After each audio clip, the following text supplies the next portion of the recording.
once again.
Hello, fam.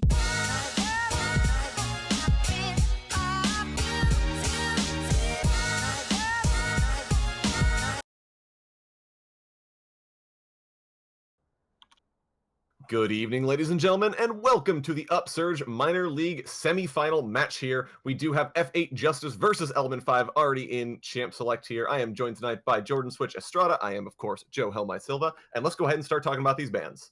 Yeah, let's go ahead. Thank you very much, everyone, for tuning in, because this is going to be, once again, E5 versus F8 bans already coming out underway. And the Pike ban, no surprise to me, actually. It's Master Autismo for the side of F8, being a gross Pike main, actually racking up 189 games of Pike. And he just got a buff recently. I'm not sure if you are aware, actually, Helm Knight, but he gets double the gold off of his execute.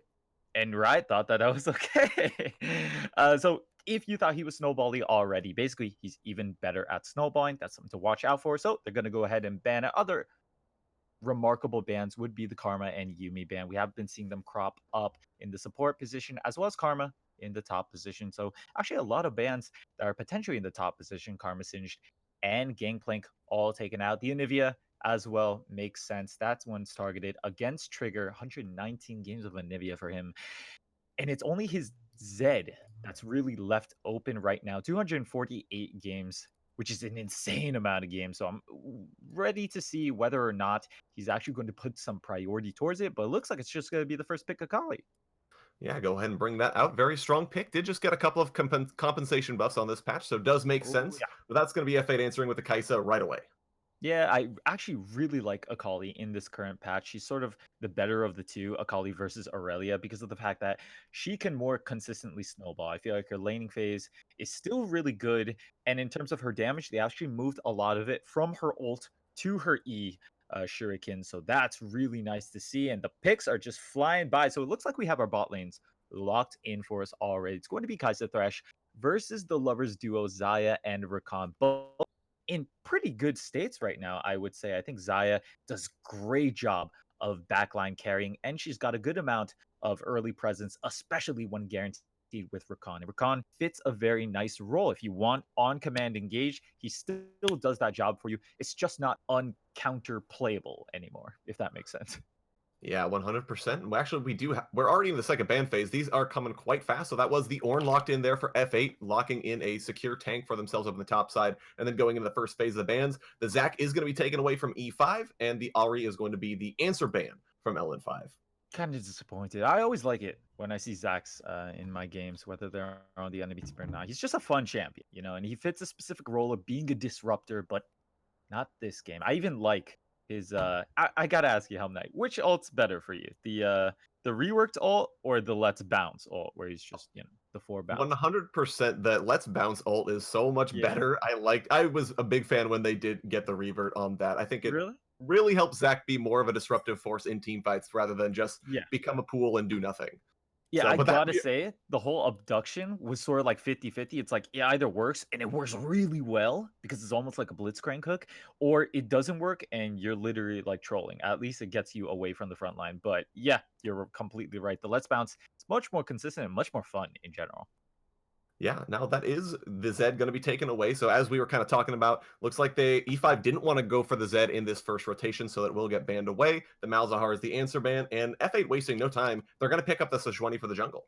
Yeah, Sejuani in a relatively good state right now. I know she got a couple of nerfs to her HP scaling. So if you try and rush Warmogs, depending on what level it is, it will not take effect because pretty sure Warmog needs either 3k or 2800 HP. Either way, that does affect Sejuani quite a bit, especially because when you actually get Warmogs, that's usually the time when you start playing around the Baron. You have to be poking in and out, and if you get chunked, that Warmogs is especially going to help you recover all of your HP back up. Now, for the side of E5, they did pick up Silas, who is sort of this flavor of the month jungler right now. I think he fits a fantastic role, especially with the ultimates that he has at his disposal. You've got the Call of the Forge God, the Killer Instinct, the Glacial Prison. It's all there for the side of Silas. So I love to see that. Renekton as well does a great job at being a lane bully in that early phase. The final pick, it's going to be Lux for the side of F8. And going into that mid position too, we saw a bit of a rework with her. They toned down her shielding damage, so she doesn't really fit that support type playstyle anymore, but she does perform slightly better in that mid position where she's that burst mage that's trying to make picks in the mid game. Yeah, it does make a lot of sense, I think, in order to bring that out. Now, like you said, it will be the jungle Silas, so won't have that answer for the Lux. Instead, the Akali in the mid lane. Really going to think she's going to have a tough time. A little bit better because the Shroud did have a couple of quality of life changes. Believe she gets that back a little bit quicker now, but should still be a lot of pressure in the mid lane for F8 here. The biggest thing here I want to talk about, though, is that Renekton up in the top lane for Element 5. They're going to have to make sure that that snowballs if they want it to be relevant come the late game. Yeah, I have to agree with you because you always have to worry about the scaling of Renekton. So making sure that he has a good early phase, that he can transition his build into more of that bruiser type assassin playstyle, especially when you're trying to keep down some of the backliners that we see here. You definitely want him to get ahead early to keep down the Lux, the Kai'Sa, which are basically the only two threats come the late game, right? You have 3 utility tanks, and then it's literally Kai'Sa Lux. Kai'Sa being the only one with a good escape. So if you're able to snowball on Renekton and have consistently good ganks, diving in with the Silas, with the Akali, the payoff will actually be massive. Exactly. So would expect to see Ace Bishon spending a lot of his time up towards the top side of the map. But that being said, talk to me a little bit about the Silas. I know he had a slew of changes that just came through on the most recent patch, as did most every champion getting played right now. Right. But Silas, he now has the magic damage shield on the E. He got a couple of other tweaks to his abilities. Go ahead and walk me through that. And how well is Silas Jungle going to perform with these changes live?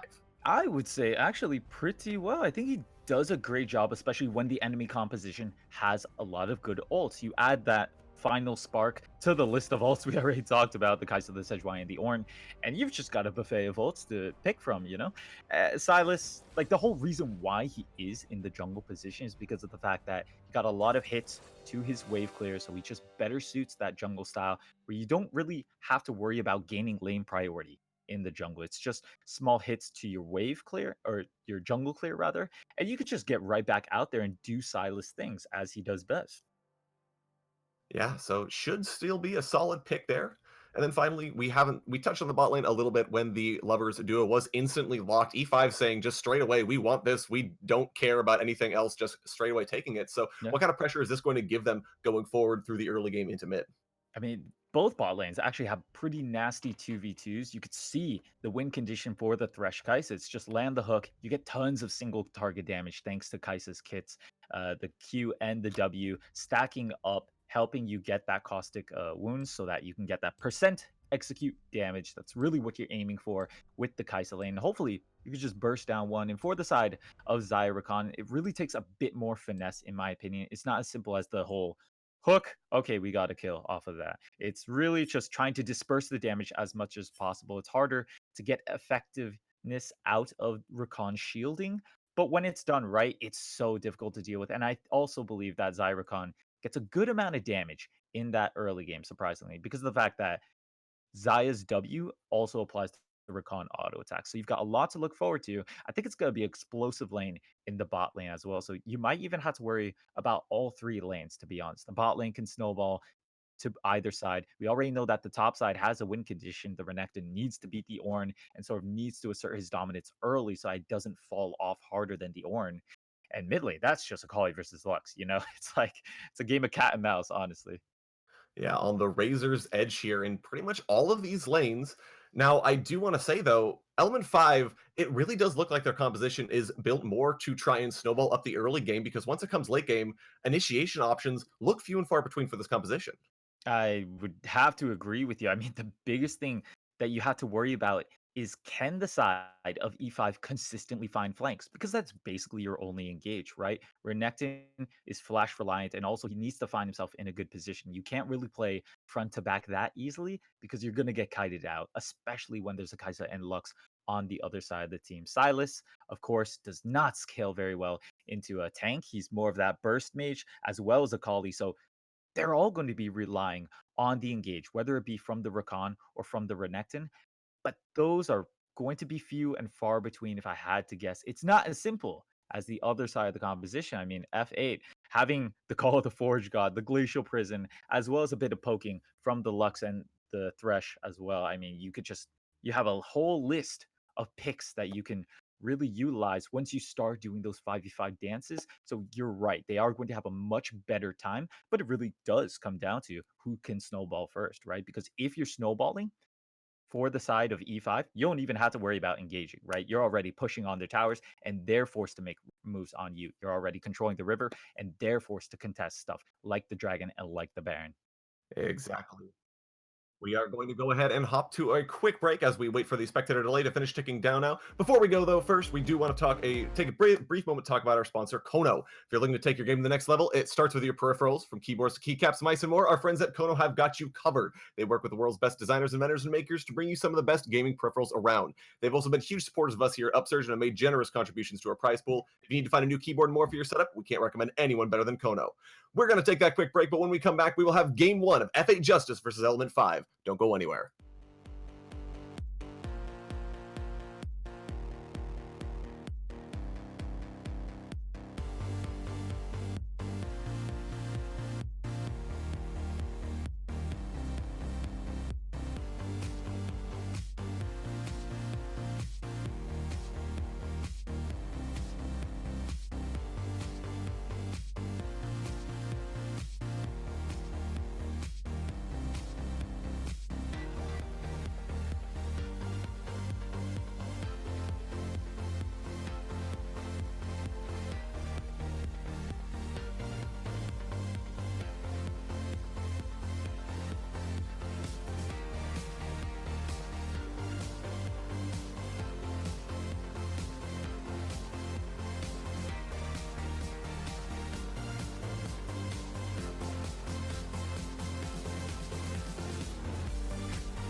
Welcome back, ladies and gentlemen. We are here on the Rift for Game 1 of Element 5 versus F8 Justice.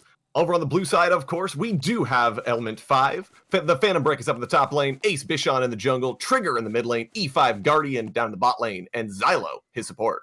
That's right. And on the side of FA Justice, we do have Pride Mate on that one in the top line, Iruko on Sejuani in the jungle, Banks on that Lux in the mid lane, and Dungeness and Master Autismo that's in that AD carry and support position.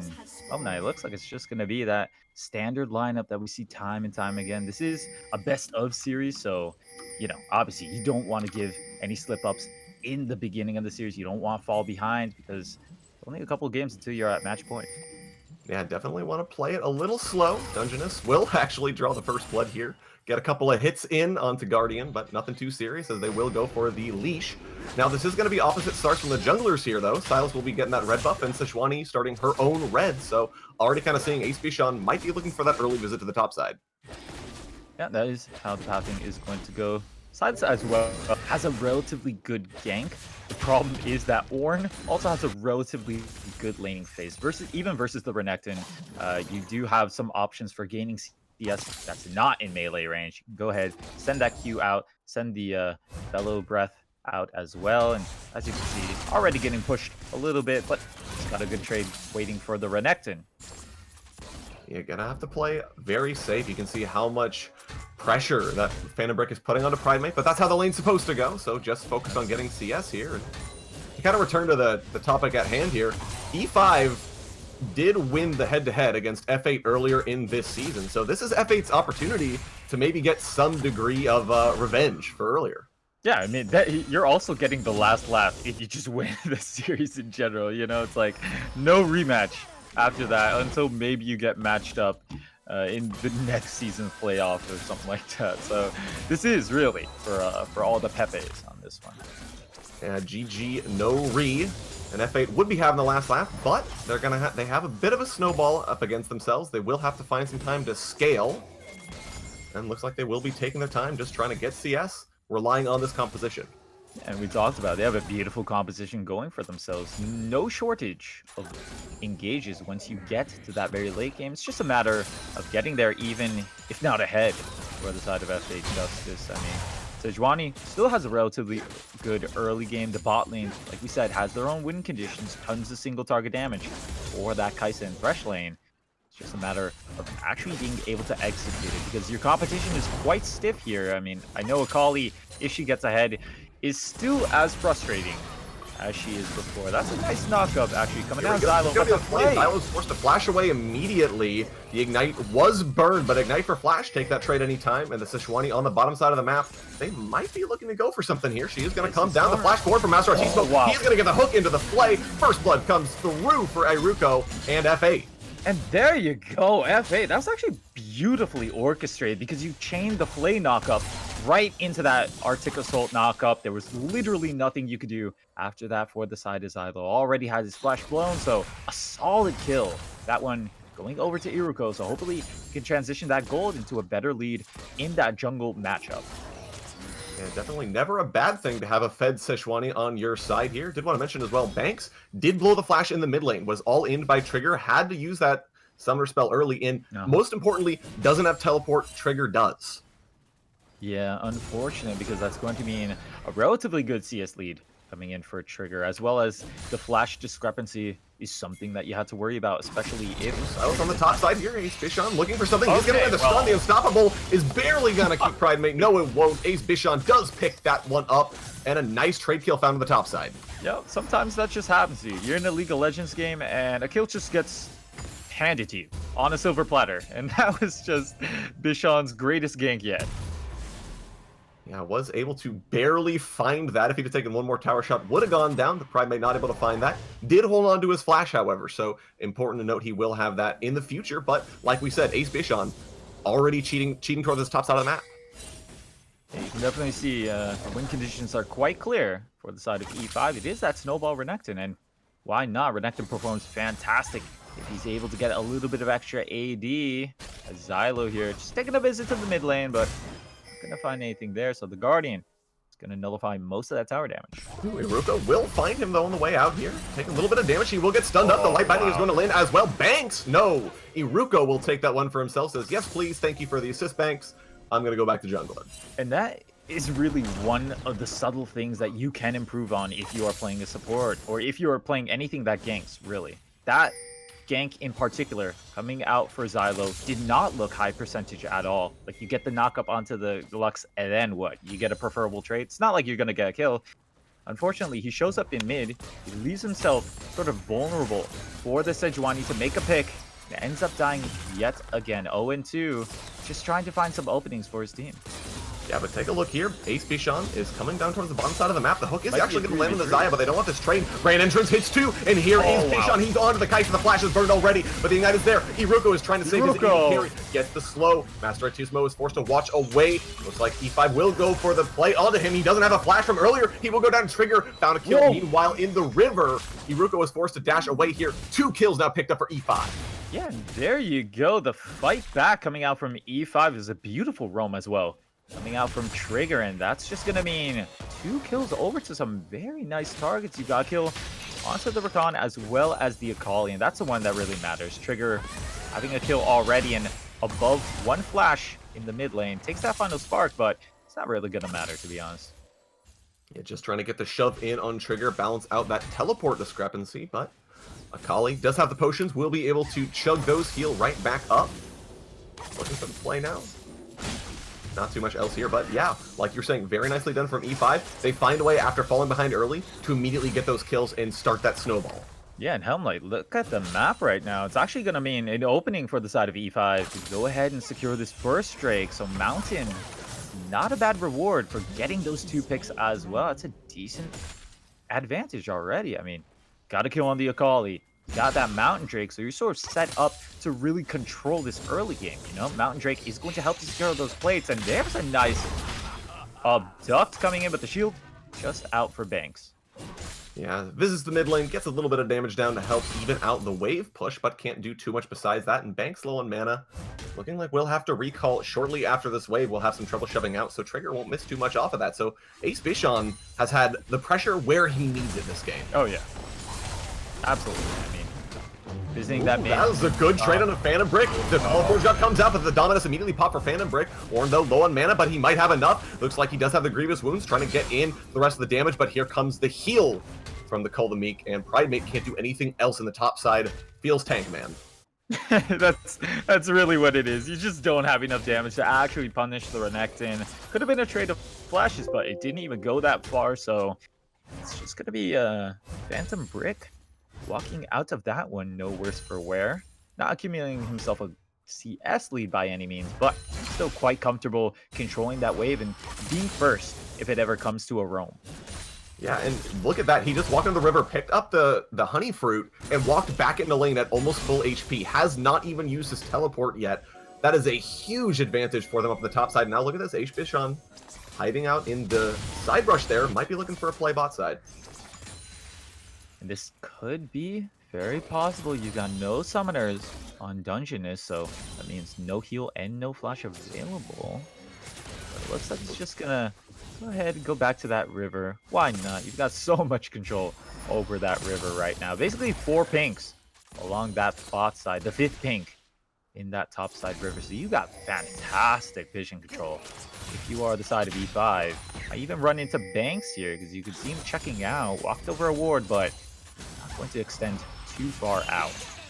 Yeah, plenty of vision control. Iruko will be hard-pressed to find a way to do anything on the bottom side of the map here, but can't really gank for top. Phantom Brick, I think, is too strong for that, so Iruko being forced to spin his wheels here a little bit.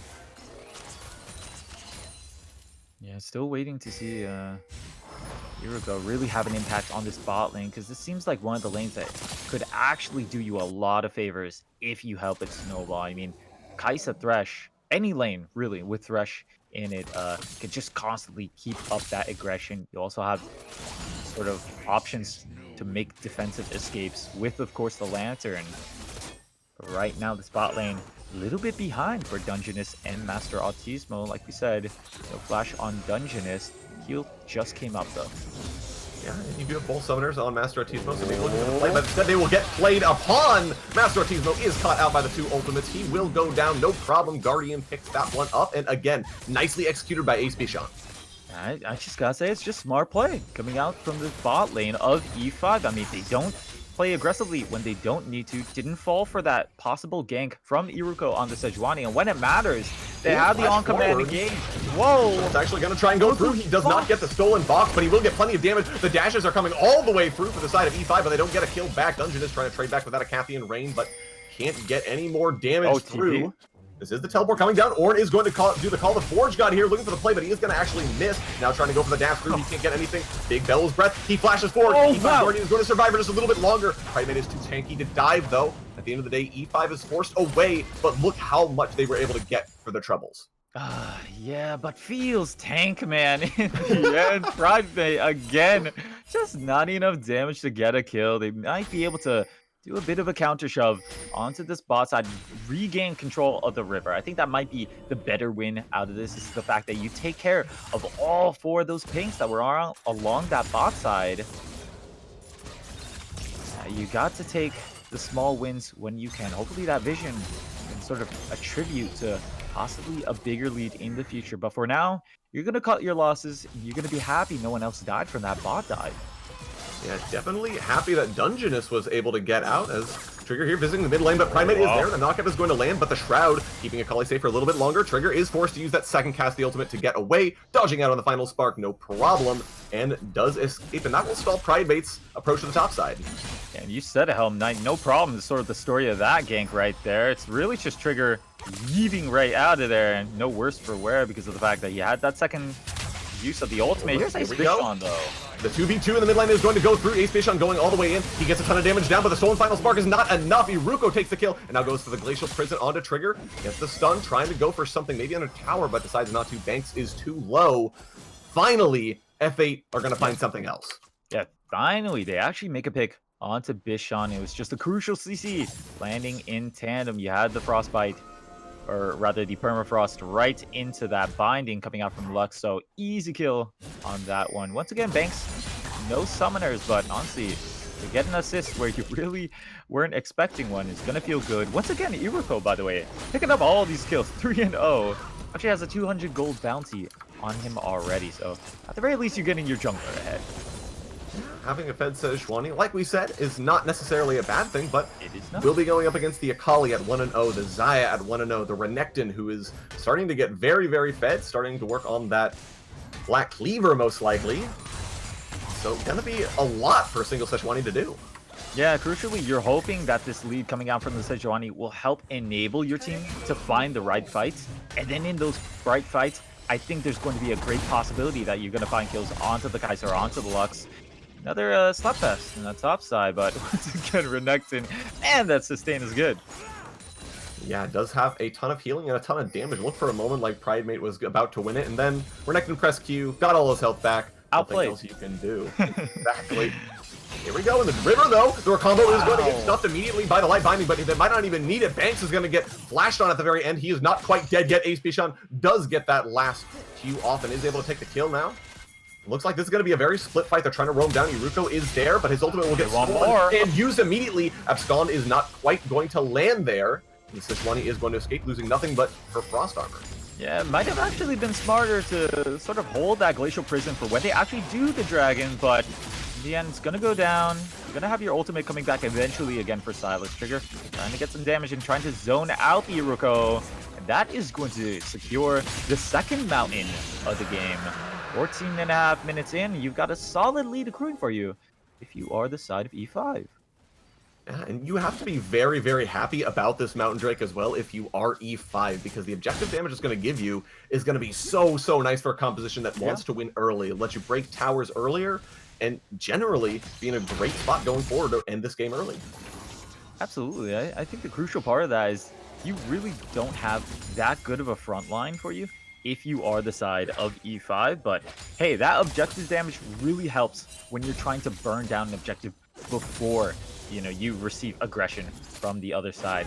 Now, this is going to be Ace Bichon and Iruko. So we're hovering around this bot side. We might see Iruko go ahead and pull off a lane gank. He does have the Glacial Person available for himself, and no flash for another 10 seconds onto Guardian on that Xayah. Yeah, trying to make something happen, but this is going to be Element 5's bottom lane playing very, very safe. They think they know where the jungler is. They are sniffing it out, and Iruko, again, is going to be wasting his time on the bottom side of the map, while Ace Bishon goes for the Herald on the opposite side. Like I said, the bot lane for E5 is just playing so intelligently. They don't just play it aggressively for no reason, and they're not taking any baits that Dungeness and the Thresh here would throw out. That's just tragic timing on that hook, to be honest. Yeah, absolutely disrupt the great. dash, too. Nothing else you can do, though, so great hook. You stop the dash, and then, you know, he Got him. walked away, and nothing happened. Got him, exactly. As the Herald does fall down on the top side, Ace Bishon might be just looking to deploy that. That tower is within death range of the Herald. Yeah. It looks like that will actually be summoned up as Pridemate does go for the trade, but he doesn't really want this. Here comes the stolen Call of Forge God. The ultimate will be flashed away from, and now here comes the real Call of Forge God. On Ace Bishon. He's taking a bunch of damage, and he's forced to flash away. Iruko is trying to finish off the kill on the backside. He's going to try and chain the stuns together, but not finding enough, and Phantom Break is doing so much damage. The flashback in from Ace Bishon, and wow, Phantom Break takes that kill, and now that is going to be Pridemate falling on the backside as well. Banks is here, but there's nothing he can do to save this tower. The Herald looks like went down in the ensuing scrap, but this will still be first tower blood picked up, and now Banks all by himself. He gets absconded, he gets stunned up, he's trying to trade back the best he can though. Trigger on the backside though, dealing a ton of damage. Trigger finishes off Banks, and now is on the backside. He pops the Zani's Hourglass spell for a little bit more time, but Dungeness is there. He flashes, but that was not what you wanted to do. Phantom Break goes down, Trigger goes down, and a double kill is picked up for Dungeness. It wasn't clean, but at the same time, you got an advantage for you if you are the side of E5. They go 2 for 3, or rather 3 for 2, as well as getting that top tower, and that's really just what's the moral of the story there. You get the towers down. You already have 2 mountains, so you just want to be slowly chipping away through these towers, through these base defenses for the side of F8, and eventually you got to be able to pressure the greater objectives like those inhibitors. It's just unfortunate that you ended up trading a bit of gold back, but I don't think it matters right now because you can actually see from these team fights, it looks like the side of E5 are just confidently in the lead right now. They're dictating the pace of the game. They're arriving there first, so they end up winning out on the team fights as well. Yeah, Element 5 doing great work so far here as we approach the 18-minute mark now. And they will start to fall off here, though, as the Renekton is almost as strong as he's going to get sitting on that Tiamat and the Black Cleaver, so we'll be able to pick up probably the Titanic Hydra, but after that point, we'll start getting a little bit weaker as the final outer tower falls down for F8 Justice. And essentially, at this point, how does E5 continue to pressure this advantage and continue to shove in? I mean, the silver lining really is the fact that there have been no Infernal Drake spawning yet. That would actually be the sort of backbreaker for the side of FA. But right now, it's going to be another minute until the next Ocean spawns. You can sort of be comfortable giving that one a Ocean is not necessarily that good all on its own as a one stack of Ocean, and also as the game progresses further and further out. It's just one of those ambient buffs that you don't really notice too much, though not something that you're going to want to team fight for, or you have to team fight for. Ooh, Oak actually does land onto Guardian, and Xylo tries to go deep for the play, but Master Timo is the only one he charms up. Iruko is there, but here comes the Glacial Prison. Ace Bishon was able to steal that, and Trigger is the one who's going to pick up the kill on that one. And now here comes the push from Element 5, 5-man strong in the mid lane. And we're seeing spot out here, stunned up, taking some damage.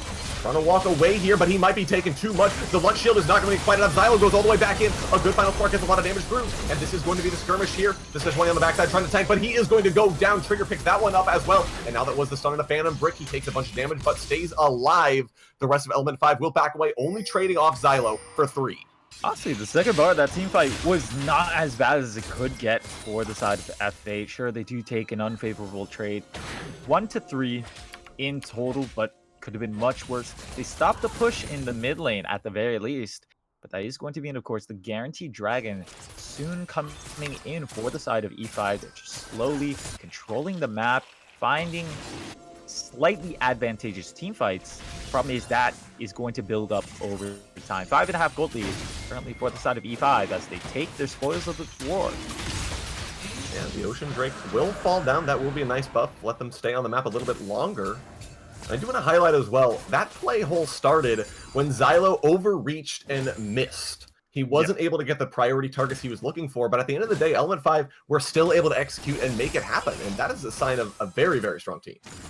Yeah, absolutely. I mean, and we're seeing why the Silas pick in general is a good pick. When you have great ultimates to pick up, it actually just works wonders for you. You can see the Glacial Prison especially doing a lot of work, but really every ultimate is able to be used effectively for Ace Bichon right now. He's just comfortably ahead, so he has the confidence and he has the resources to really go deep and make effective some of those other ultimates like the box, for example. But overall, especially when you have the Call of the Forge God or Glacial Prison, that's just going to mean that even though on paper the composition of E5 doesn't have any engages, they really do because of this Silas pick. Silas answering their disadvantages here. This will be Phantom Brick pushing in the bot lane. Teleport's available for both top laners as the pressure does shift to the Baron here. Did spawn a minute ago, so both these teams really looking forward to it. And I think this is really going to be where the game either breaks open for Element 5 or where they throw it. That's really what it is for this Baron right here. It's the pivoting point. It's either going to mean that the lead is accrued and solidified for the side of E5, or perhaps some aggression comes back down from F8. They're able to claw their way back into this game. You can see the split happening quite well for Pridemate on that Ornn, getting some effective trades in, and that's going to mean no pressure onto that bot side. Actually following Phantom Brick, making sure he can't TP. Call the Forge God and Dungeness dashes all the way in. Phantom Brick nice to do what he can, but Dungeness is there, and that's why you have to be afraid of that Kaisa. Yes, super well organized right there. You know you have the killer instinct, so as long as you land the Call of the Forge God, you're able to get a pick. There's a Ruko actually tries to go for a pick of his own. He used the point blank ultimate, but doesn't get anything for it. Trying to fight over that ward, but help was too far away. Now Element 5 looking for the play. Xylo is going to get the charm, the knock up onto Uruko. The Thresh Flash the wall, and a great lantern will get him to safety, but now the teleport actually comes through from Private. He does not have his ultimate. He is not full HP. He's in the middle of the fight. Xylo was hooked on the backside here, and the damage comes through. Trigger is trying to do what he can. Very low red health bars here. And now Trigger's still trying to find Banks and Dungeness. Bichon is on the rampage now, and flashes are burned all across the board. Oh, wow. He's able to get a great two-man root. Dodge out by the Feather Storm, and now Bichon is there. Bichon is not able to take the kill. Guardian does pick that one up. But again, Element 5 turn what looked like to be a losing team fight. That's exactly what it is. Really, that looked like a good situation for the side of FA, but in the end, you just have too much gold sitting on the actual backline carries for the side of E5. Even though their front line does end up falling, they really carry it from that mid and 80k position. Bichon as well, putting in a huge chunk of damage on that one, and they're able to turn the fight back around. They don't lose control on the Baron. They actually take a mid tower as well. So big stuff coming out for E5, and they've got to really find an answer for the side of FA Justice, because these team fights are unfortunately not working out. They're consistently falling slightly more and more behind. It was 5.5k of a deficit before, but now it's actually going to be around 8,000 gold separating these two teams, and that's just going to make it even more difficult as we go back to this Baron control game. Yeah, FA definitely up against a wall here, but the scaling is starting to come online. Kaisa at Stormrazor, Ginsu's, the Ornn is starting to be able to upgrade those items for himself and his team. And the question I think I have to ask here is, has Element 5 been quick enough, or is this a game that they're starting to fall behind the curve on? Honestly, even though Phantom Brick is not winning that 1v1, I still think he's doing relatively good in terms of gold. The win condition was never really to win the split push. It's just the fact that you're there and you have priority on the bot lane. Sure, we have found some answers for FA, but this, pressing the issue from the side of E5, they're already burning the Baron down to half HP.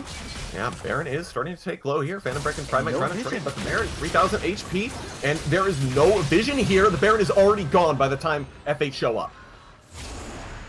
One slip up is all it really takes for the side of E5 to find their opportunity. They're able to snag up that Baron, and there you go, Helm Knight, lead solidified. Yeah, well, we were just talking about it. You know, how is E5 going to end this game? Are they too far behind? And look at that, Baron out of absolutely nowhere. And all of a sudden, very strong position for them. But let's kind of return to that side lane matchup. Phantom Brick versus Pridemate. Phantom Brick is starting to lose this. And when the Renekton can't split push into the Ornn, how effective is your ability going to be to close out this game when you can't 4-1?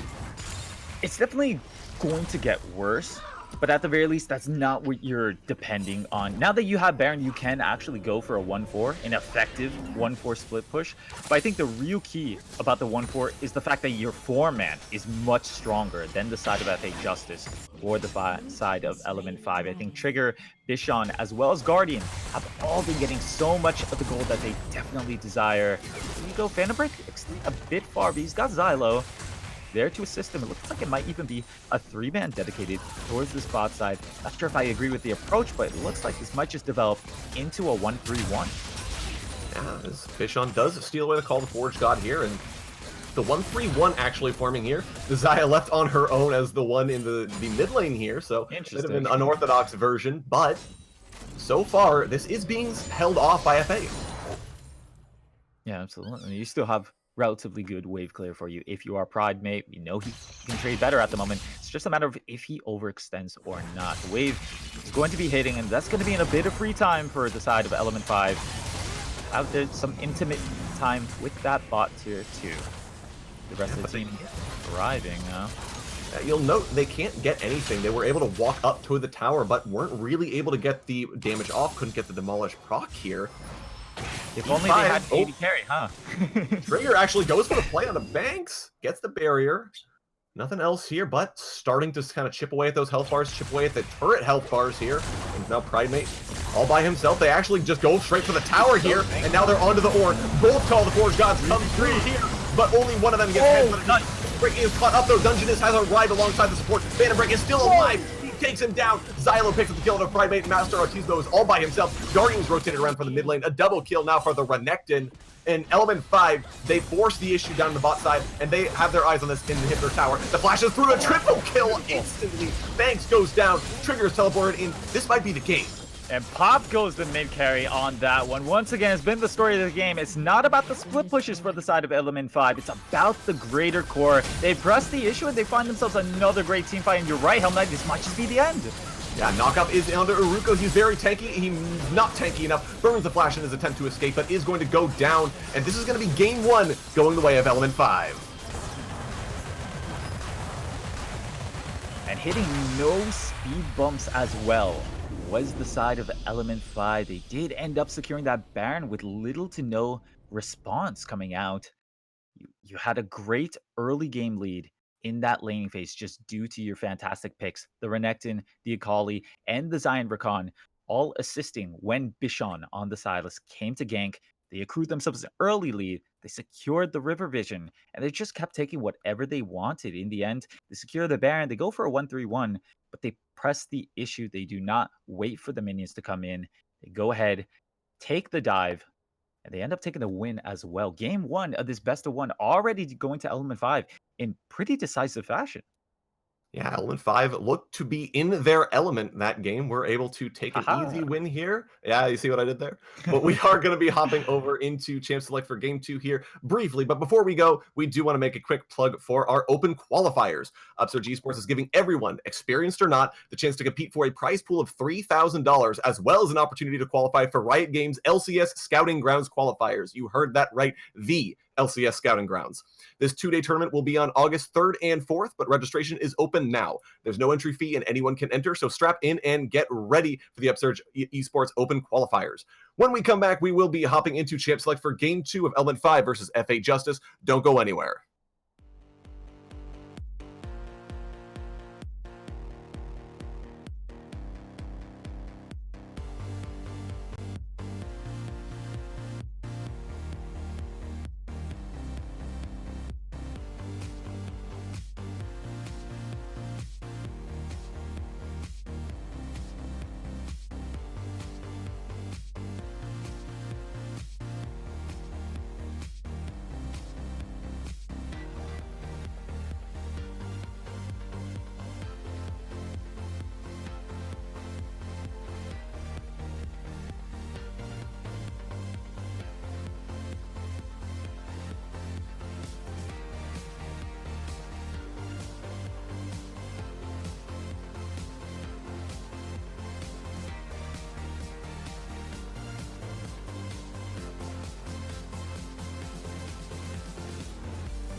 Welcome back, ladies and gentlemen, to the Upsurge Minor League semifinal match between F8 Justice and Element 5. We do apologize, there was a bit of a technical delay while we figured out some things on our side, so we are already deep into Champ Select. Switch, go ahead and walk us through what's happening.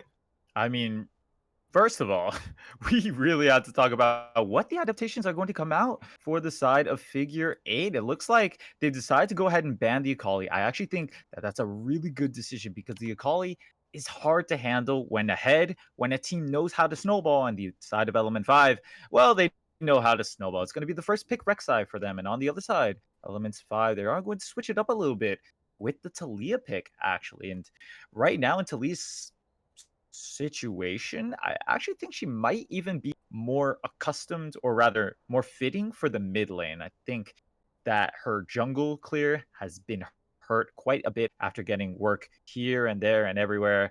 It's just sort of built up over time. Still though, she does have her great kit to work with. I mean, you land 1 CC, that guarantees you the seismic shove, and that also guarantees a whole buttload of damage.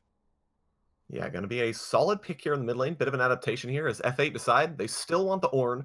And I do want to highlight here real quick, though, Phantom Brick's Gangplank is still up. He's played 255 games of solo queue Gangplank so far. Yep. So that's on the table here if Element 5 won it. It was not banned out. So will be interesting to see if they decide if they want to lock it, as the Nautilus pick does come through for F8.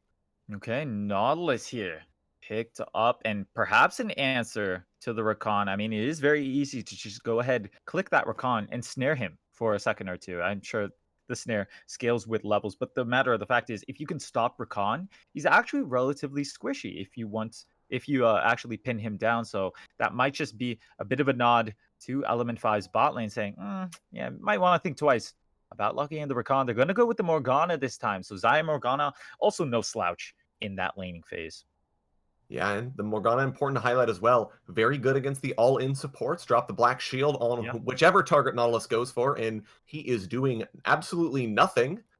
I do want to highlight, though, the Nautilus makes a very beefy front line for F8, once again trying to play with the Beef Boys and the damage dealers in the back, as the Ahri and Anivia are the bans. Honestly, their team fighting for the side of FA, even though they were behind, looked really promising. I think the problem really was the fact that you just did not have enough resources onto that dedicated backline. The Lux, as well as the Kaisa, just could not get their items in time. But other than that, their team fights looked solid. Bit of miscommunication, but hopefully you can shore that up and come right back into the series, as it is going to be the Malzahar and Zed taken away as well. Yeah, definitely can't let the Zed come through in the mid lane, of And course. And actually, Alawi is going to be locked there, probably in the top lane for Phantom Brick. So we'll have a solid bully on those tanks, very strong against that. And F8 now fishing for an 80 carry and a mid laner. yeah, different pick, but same idea towards that top side. It's going to be just the bully coming in. And honestly, it worked out pretty well for the first time for the side of Pride Mate. Now, I will say that, correct me if I'm wrong, but I think there is going to be a substitute coming in for the top side of Elements 5, Ooh, as you it are is going to correct. be Bway Bennett coming in for their top side here. And that might be possibly a change. Perhaps it's just to bring a fresh new mind in, someone that's not exactly hurt mentally yet. And we'll have to see if that really plays a part coming into this next game. Are these picks for real? Wow, the Vayne Annie are actually going to Uh, be locked in here. So Annie, this is looking like a mid lane Annie then. So, and I actually think I do like this pick into the Talia.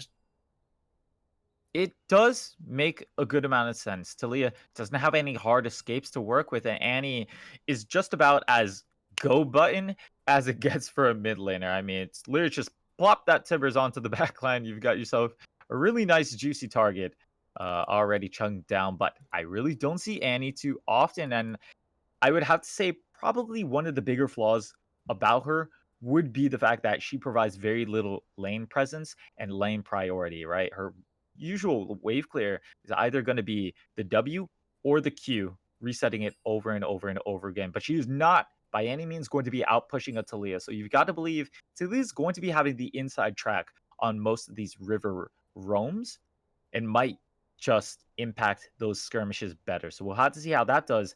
As actually, I will eat my words. It might just be a Corki in the mid lane and Talia going ahead into that jungle. Yeah, was gonna say, not to stop you in your tracks there, but the Talia will not be mid lane. She will be in the jungle, I think, most likely. I do believe that is correct here. And Corki, a very good flex pick here into the Annie. He has the better wave clear, he has the better reach, and he, more importantly, has the better roam. A very safe pick, I think, and sort of there's a reason he's so popular in Europe right Yeah. now, and those are a lot of reasons. So Element 5 maybe taking a slightly weaker jungle in exchange for getting a solid mid laner. And this early game looks just as fearsome as the last early game coming out for Element 5. You've got tons of stuff to work with. I mean, Morgana plays a great part in the early game because snares are so beneficial for you. There's going to help you start off those skirmishes. And once you land that snare, that's going to mean the chunk coming out from Talia, the seismic shove into the unraveled earth is a deadly combination. Combine that with the fact that you've got quirky packages to rely on, I believe every 8 minutes, but it could be even shorter than that. It could be like 5 minutes or something like that. I do believe it's 7 minutes actually. Okay, well, none of the two that I mentioned. That's fine. Every 7 minutes, possibly. That's also going to help you in those skirmishes. We know how well Elements 5 does when they play with this snowball style. I will say, though, to look a little bit shaky in those earlier skirmishes, right? Going slightly ahead, but eventually they just accrued their lead, and it seemed like the side of Figure 8 did not really decide to stop the aggression as well. So, worked out for them game one. We'll have to see if it works out for them game two. You're scared. Yeah, and Good an to know. interesting note here as well. Element 5 did not go for the Silas. It was available. I think it could have done decently into the Annie or flexed into the jungle if you decided to just eat it and play the Talia mid. So Element 5 instead saying, it doesn't matter, we don't actually need the Silas. We still don't have a lot of initiation, but we're going to make do with what we've got, and that is going to be a lot of damage and a lot of early game snowball. Yeah, and I like when teams incorporate the sort of shuffle when they don't actually have to, right? If you're pick banning after you lose game one for the side of F8, you're thinking, okay, we have to do something about the Akali and about the Silas. Well, the side of Elements 5, probably just thinking one step ahead and say, let's just assume that the Silas is not going to be available to us because, in my opinion, it puts so much pressure on the pick and ban phase, right? Like, oh, I can't pick good ultimates anymore for the side of Figure 8. They decide to go ahead and just forget about the Silas. Let's run another pick. Let's build a composition around that. And it looks promising as well. You've got snares available to help the Talia find the damage that she needs to really succeed in the early game. The side lanes also look relatively promising to roam to as well. Alawi is going to keep the Ornn chunked out most of the time, as well as that Zaya Morgana. Like we said, no slouch in that bot lane. You've got the binding into the feathers to combo with you. So overall, Elements 5, it's sort of the same feeling that you're getting for the composition, but definitely switched up, and you appreciate all the adaptations. Yeah, and one thing I do want to highlight as well, that Alawi obviously will serve a very important role in the early game, but one big thing I think it's going to do here is provide sort of a counter engage for Element 5. Obviously, F8, a ton of ability to just go in. You have the Nautilus, the Ornhorn, you have the Rek'Sai even, who can get the flash knockups onto people. But Alawi, as long as she gets the Soul Pull into the Leap of Faith, is just going to flatten Figure 8 if they're able to get all that damage through. So I think a really interesting flex pick here. I think this is the reason why they're bringing in Wade Bennett into the top side. And Element 5, I think, a different comp, but like you were saying, the same general style. So it will be exciting to see how that works out. But I do want to say for F8, Iroko on the Rek'Sai, I think will have an advantage this time around over Bishan. Oh yeah, that's definitely at least something that you have to look forward to. Like we said, Talia's clear in terms of the jungle is not as good as it once was. That's why she's not as dominant of a jungler, but she does still play her part in terms of those early skirmishes, right? That's always what's been her sort of niche. In this case, though, Rek'Sai bringing just as much damage, if not more, especially when you hit that level 6 spike, while Talia gets a wall, which is cool, I guess. Rek'Sai just gets more damage to add on top of that. That's going to influence the 1v1 as well as that ganking potential. So I think the start of Figure 8, they had a lot of promising lights for them in that game one. It's just they didn't have the resources and the pieces together when it really mattered, when the side of Elements 5 really brought it to them. So hopefully this game, they're not going to fall behind so far. They're going to be able to take those team fights because, like we said, menacing team fight.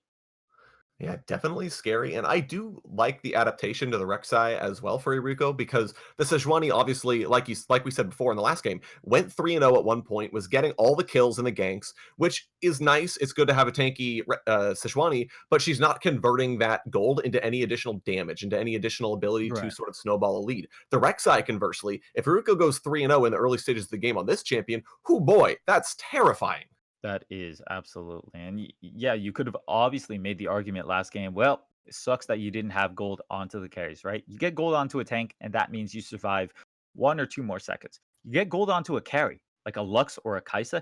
That just means that you actually just one shot someone sometimes, and that completely changes the context of a team fight more than 1 or 2 seconds extra. Your front line is alive. We'll have to see if the gold gets onto the carries this time around because Vayne and Annie they do need a good amount of gold. So let's see how that pans out as I believe we'll be heading over to a break. Correctly. We will be going into the spectator delay intermission, but before we go, I do want to highlight Midwest Esports.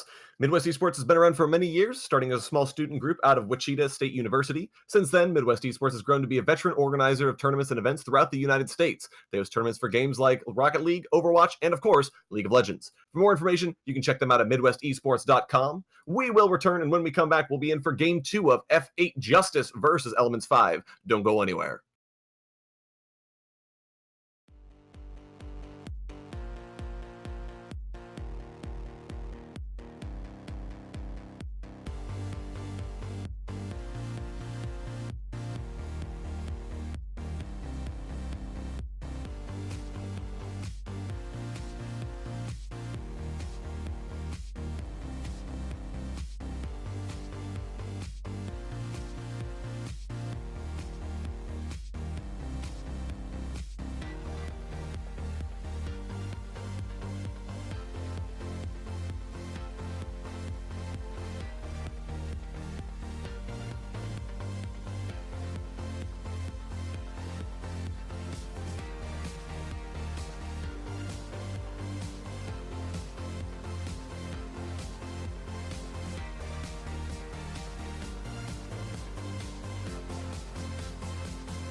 Welcome back, ladies and gentlemen. We are here on the Rift for Game 2 of F8 Justice versus Element 5. We do apologize for popping back right as we're about to go live. Of course, they had a game pause, top laner crash, but we are here now on the Rift, and F8, I think, definitely have to win this game if they want to keep their playoff dreams alive. Yeah, it's not a good feeling when you are 0-2 in a best-of-5 series. It's just all of the pressure falling on top of you. So it's the job of Figure 8 Justice this time around, sort of catch back up, give us a series to really spectate, and it all starts in this early game. It's about not falling behind for the side of Justice here. Yeah, So we might see Silo a maybe bit of an something. Guardian wondering it as well, but here we go. He's going to land. The root comes through on the Zaya. She flashes away immediately. Guardian is going to be able to get out, chunked down to less than half HP, and at a minute 15, minions already spawned. Definitely not what you wanted to see for Element. I'm not even sure what the expectation was there, because what else do you expect to happen? They had no vision on anyone, so you could not get an early binding out. You end up just losing the flash on your 80 carry, so Guardian not having that for another 4.5 minutes might just play a part in the early game. Like we said, this is crucial for the side of Elements 5. They did a great snowball in that game 1. It's all just about consistently doing it. Yeah, we'll be up against a bit of a cliff here. Down the flash already into a Nautilus, so engage support going to be scary. And I'd assume that you try to look for something before Xylo has Black Shield here, so bit of an advantage for F8, but as the root lands, actually Hook is going to land as well, and here we go. We just talked about it. Guardian taking the damage, and Guardian goes down. Dungeon is the first blood here. F8 again get the first kill of the game. There you go. F8 once again, like you said, getting the first kill of the game, but this is onto a much more important target. The Vayne getting a first kill, getting a bit of a head start onto her build is going to be crucial for the side of F8. You can absolutely snowball this lane. Any lane really where you have a hook support is just going to mean you get more opportunities than usual to engage. You can always rely on the Nautilus to play up, try and go for a 50-50 hook. One target gets the black shield, the other one doesn't.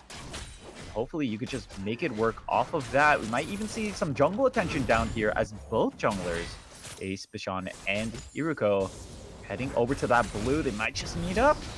Yeah, Iruko Very looking low for the play on Ace. Bishan, he sees the blue and will actually smite that. And force the that smite is going to there. be some early jungle pressure already gained here. Actually, it does look like he didn't get it as the root does land. Xylo is going to get some damage down, but the tunnel is out. Iruko will be able to run away, so nicely done. Okay, well, the positive play about all of that is you have a smite up, so you could have potentially, if you didn't eat that first snare, and if your bot didn't recall, you could have potentially secured the bot's skull. But in this case, just going to go back to clearing his own jungle is Iruko right now. That's a lot of damage onto Pride Maiden. What a we go in beautiful the mid game. lane. Banks taking the damage. Ace Bishan is there. Trigger trying to get the damage down. Looking for the flash. Is able to get it over the wall. Might be able to burn down. And Trigger does pick that one up. Element 5 answering back. And beautifully played, especially coming out of Bishan. Finds the seismic shove just off of the neutral.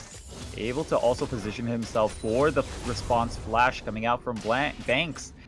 And that was just an easy kill for them. They give it over to Trigger on the Corki as well. So like you said, another marksman getting a head start on his build. Yeah, and importantly enough as well, Element 5, they do want that mid laner ahead. They want to make sure Trigger can keep the lane pressure, and that early kill will get him to that early spike. Corki obviously being a very good early champion here. We do see the push in here from the bottom lane of Element 5. Yeah, just a bit of a push in as farm. It's relatively even, but you always have to worry about the hook into condemn combo. That's really going to be the backbreaker if you're able to find it without a black shield to save one of your bot lane targets there. So something to look forward to as once again, more trading. I just get more and more surprised at how good Orin is at trading, but it's really just the fact that you can do it in the middle of the wave too. It's basically the Bellows Breath, which is easy to land, into an auto attack, which is also, guess what, easy to land because you just click on the person's head and you do some surprising amount of damage. So not falling behind, or too much at least. It is a Klepto allow. We actually forgot to mention that, so that is going to build up over time. As you can see, it was actually Bennett selling those 3 sly sacks of gold for, I believe they're worth 70 each if you sell them. 70 or 80. Somewhere around there, but either way, building up a decent gold lead for himself, even if he's getting out-traded by the Ornn. And I think that's the biggest thing we should highlight here is this is not really how this lane should go. The Alawi out-trades most every tank, so for Pridemate to be able to hang in there and really punish the Alawi is really, really good for F8. They both want 2 different things. I mean, Bennett doesn't want to trade in the wave. Pridemate does want to trade in the wave, and that's what's attributing to a bit of a lead. The only problem is once you get pushed to your tower, it literally is just a guessing game of when Bennett is going to go ahead for the pull. There it is. We're going to get a little extra damage off of that. That'll build up over time if Pridemate can't help it. Yeah, but look at that damage, able to answer back. Important to note here as well, level 6 is starting to come across. Banks is actually here. Base on flashes in. They are going to try to get the damage over under the tower, and Bishan does take the kill on the Banks. Very nicely executed, knowing the limits of his champion. Once again, man, Bishan's just looking fantastic this series. As able to snowball a 2nd game in a row this time on the Taliyah. And the problem with Taliyah is if you actually do manage to snowball, every seismic shove is like kill potential on that. You just scale so well with AP, and you become the 2nd mid laner once you get over to that mid to late game. It's so difficult to deal with. You can go ahead and pressure objectives, wait for someone to walk into your seismic shove. It's bad news bears if Taliyah actually gets that far away. There's the ultimate. Yeah, why Bennett pops the leap of faith in order to drive Pridemate away, but isn't actually able to kill off the ghost, and here comes the Ornn Horn. A flash is burned, and Boy Bennett will get himself out. But Pridemate showing his skill in this matchup and his knowledge of this matchup. Yeah, this Ornn pick, not looking too shabby either, as Bennett takes one extra tower hit. That meant that he was under kill pressure, had to flash. That called the Forge God, and that's a lovely trade. An ultimate for Flash is always one that you want to take. That will give him a little bit of extra pressure when it comes to that top lane, especially if a gank comes his way. Yeah, want to highlight as well, Pridemate still sitting on that teleport, and Boy Bennett does not have his, so this is the Ornn, I think, really being able to pressure in and turn a matchup that I think goes pretty decently against him in his favor. So already F8 starting to show some advantages. Now just waiting on Uruko to have maybe a little bit more presence than he did in the previous game. And hopefully not taking all the kills.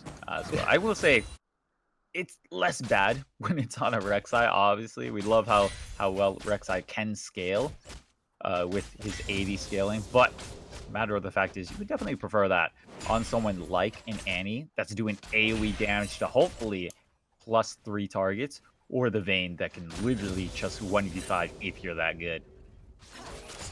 Yeah, definitely looking to see how well Dungeness does here, sitting on the Bilgewater Cutlass already, aided by that first blood, and looking really solid here. I think the Vayne is in a great spot. The Morgana not able to do that much to really snowball the lane, so as long as jungle presence doesn't show up, should be fine. As actually ult comes down, Trigger taking a bunch of damage, Valks away. Should be able to get himself to safety, not even using a summoner spell. As here we go, top side. This is going to be Uruko showing up. The Illaoi does not have Leap of Faith available. They get the damage through. Here comes the Void Rush, and Uruko does pick that one up onto Boy Bennett, but here we go. The wall is coming in. Dungeness is caught between the wall. The hard place. He flashes away immediately. Master Autismo, though, trapped on the wrong side of this. He is going to get rooted up, still sitting on the flash. He finally burns it. The Dredge line doesn't connect with the wall, though. The heal is forced out of Dungeness, and it looks like they might be able to get away. Xylo flashes in, looking for the binding, but a great Condemn is going to knock him away. Seismic Shove misses, and oh my goodness, F8's bot lane gets out. And that was just by the skin of their teeth on that one. Couple of misplays, but in the end, they do get out. Only have to worry about the skill shots now coming in. They are going to lose some plates. That is undeniable, but as long as they do not die, they are gaining stuff on the other side. Nice play. Stun goes through. Xylo is dead immediately. Dungeness is going to get knocked into the team. He goes down. Guardian picks that one up, and now Guardian is in some trouble. He is ignited. He takes a bunch of damage. He will go down, and Uruko has arrived. Ace Bishon is going to go down. Double kill picked up for Banks. F8 again finds something on the back of that failed K. Yeah, 3 for 1 is exactly what you wanted if you are on the side of F8, and look at that. 2 kills onto the mid lane, 2 kills onto the 80 carry. That is great. The ultimate down in the top side, but Pridemate is just going to walk out and call the Forge God. Pridemate is winning this so hard. He flashes in. Wow. He gets the brittle proc. He's trying to trade back, and he does take the solo kill on Boy Bennett. That is not what you want to see if you're Element 5. That is yikes for the whole map of Element 5. They came in strong in the first game, but this next game coming in, this game 2 is looking confident and bright for the side of Figure 8 across the board. They're racking up kills. Now it's just about transitioning that into control over the greater objectives. You want to start looking at this dragon. You want to start looking at taking down that tower plane before the next 3.5 minutes.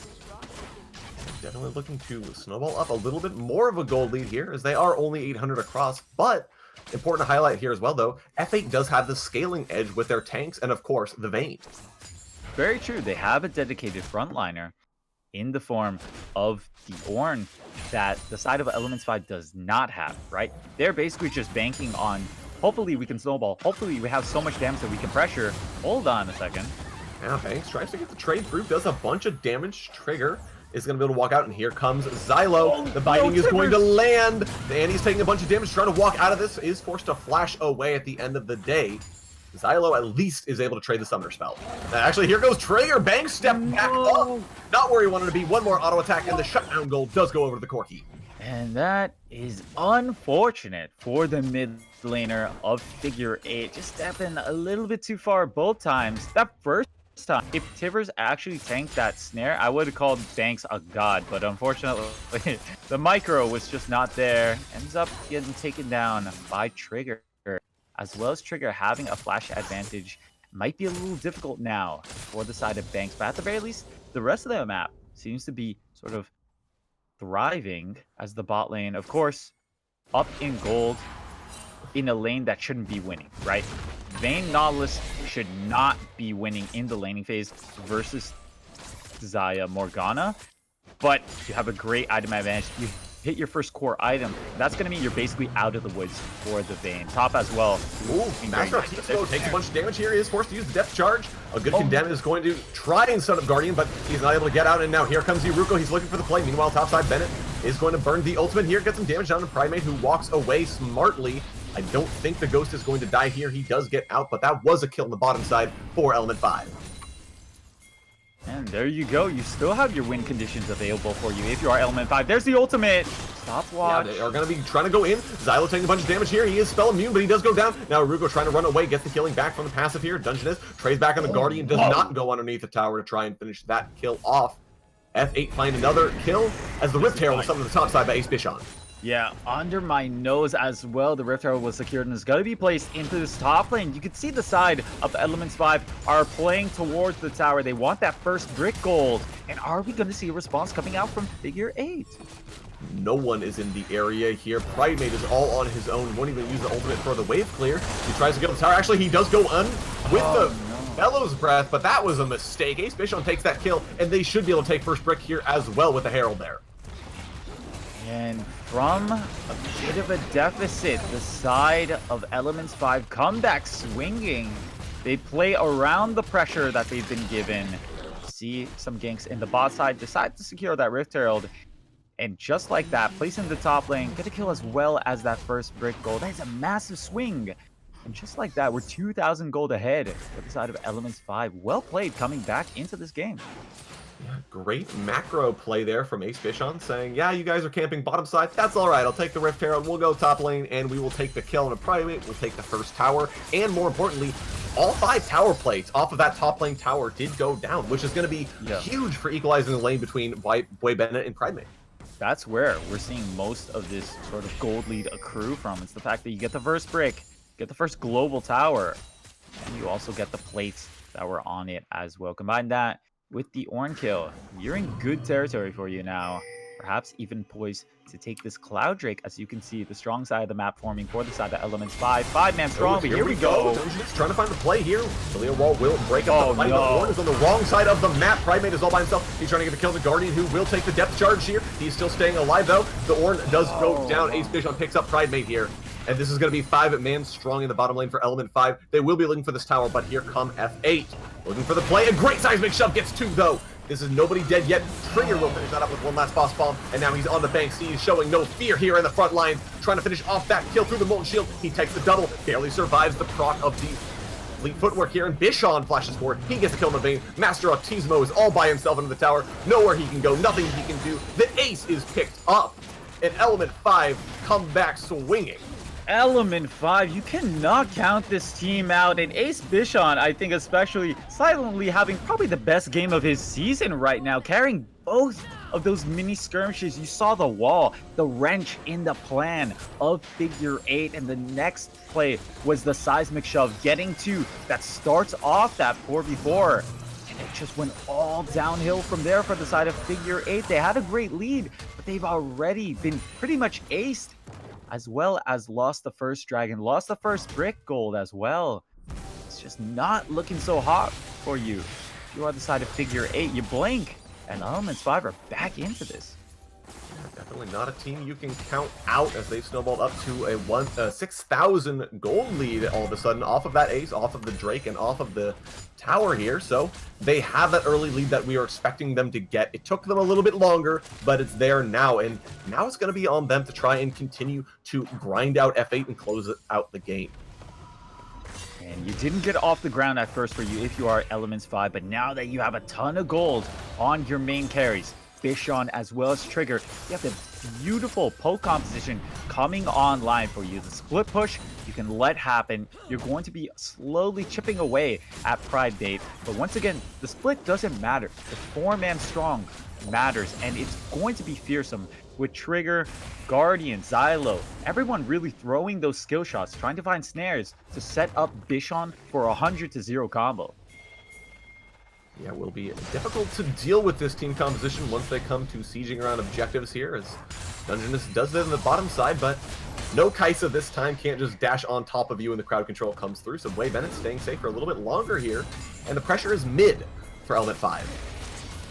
going to be a bit of a split. Just getting the side waves into the right position. You're going to see Trigger getting red buff, but in the bot lane. Primate goes in, but he has bitten off more than he can chew. Ace Bishon was there and forces the flash out of the Ornn.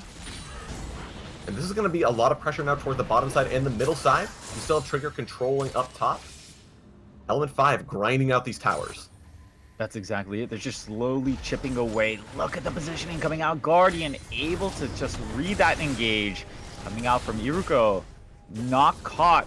That's going to mean an opening in the bot side. You can already see the Rek'Sai rotating down to the bot. Might make an opening for the top, or for the mid side rather. As pressure just across the board forming for the side of Elements 5. They know exactly how to play this. You're going to keep up that pressure around the tower, slowly chip away. And how can you walk up to them too with all of that pressure, with all that damage that could potentially come out onto a single target? The mid tower taken down. The bot tower might follow if not for this reset coming in. And you're sitting a lot of gold for the side of Elements 5. So why not just back? Go ahead, get a couple more core items. Do the same thing over again, but here we go. Ornn Horn, they think they have the fight, and Primate hits that backwards. Someone put this man in Wood Division 5 because that ult. Whoops. Yeah, I think he got the wrong memo. It's actually 360 no scope, not 180 no scope. So unfortunate on that one. And that could have been honestly a kill, if not two. Gonna have to wait until next time as perhaps the facepalm comes out. Ooh. And look at the damage coming out as well. Here's the package. Down. Ruko dashes all the way in, not where he wanted to be. Trigger will trade a little bit more damage on the backside of Master Artisma, who throws out the dredge line and immediately has to flash. He gets hit by the binding on the backside. Will end up using the depth charge, but Trigger picks up the double kill anyways here. Elements 5 add injury to that insult, and they will take down another tower. There you go, another tower. It's been 3 towers. 4 rather, for the side of Elements 5 ever since they got into the lead, and it just has not stopped for them. Like we said, beautiful poke composition. You saw that final snare onto Autismo, landing them yet another kill. 6-0-5 for the side of Trigger, as he is worth 1,000 gold. It's really hard to walk up to him when you got so much damage potential and so much potential bindings coming out. For the side of Elements 5, they're going to take another reset as this game looks bleak once again for the side of Figure 8. Down 10,000 gold as the Baron is just about to spawn back up. Not a great situation, as the game was a lot closer in game 1. Obviously, they had the ability to contest the Drake if they knew it was going down, but in this game, 10,000 gold down, even if they know the Drake is happening, or the Baron is happening, excuse me, and they're able to respond. Can they win the fight is the biggest question you have to ask, and I don't know if the answer is yes. I honestly don't know either. It's going to take some really great footwork coming out because you cannot get CC'd. Here's a 1v2 in the top side here, looking for the play, but Way Bennett does have the double tentacles. He's all by himself. 4 men are there. Dungeness has shown up. He actually will burn the flash to go over the wall. He is there to take the kill. This is going to be the Xayah burning the Featherstorm, flashing away from the Any and gets the root on the backside there. Greatly done, and now Xylo is there saying, yeah, I'll let you have this one. Finishes off the kill. That's right. Cool guys don't look at explosions. They let their henchmen do the exploding part of it. As Guardian just barely got out in time. I think a bit of a slip up as the pressure was not accruing in all of the lanes when the Raider side of Figure 8 came for Bennett. Bennett goes down, and you blew the flash away from Guardian as well. So honestly, a relatively good pick. But you cannot stop this Infernal now that you have Banks down. Going to be an Infernal going over to the side of Elements 5. Going to give them even more damage to work with in a composition that was already just based off of how much damage can you do. How easily can you get a 100-0 combo. The Infernal Drake, like you said, it's going to add insult to injury on this one.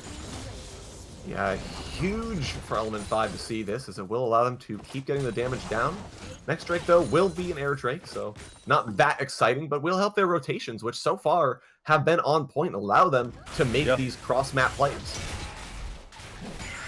And my question is, what exactly will we see now coming out from the side of Elements 5? You have your options. You could play around the Baron in that 4-1, or you can go ahead, go for a 1-3-1 split push, try and pressure all the lanes, and your stronger 3-man is obviously going to be able to try and find picks.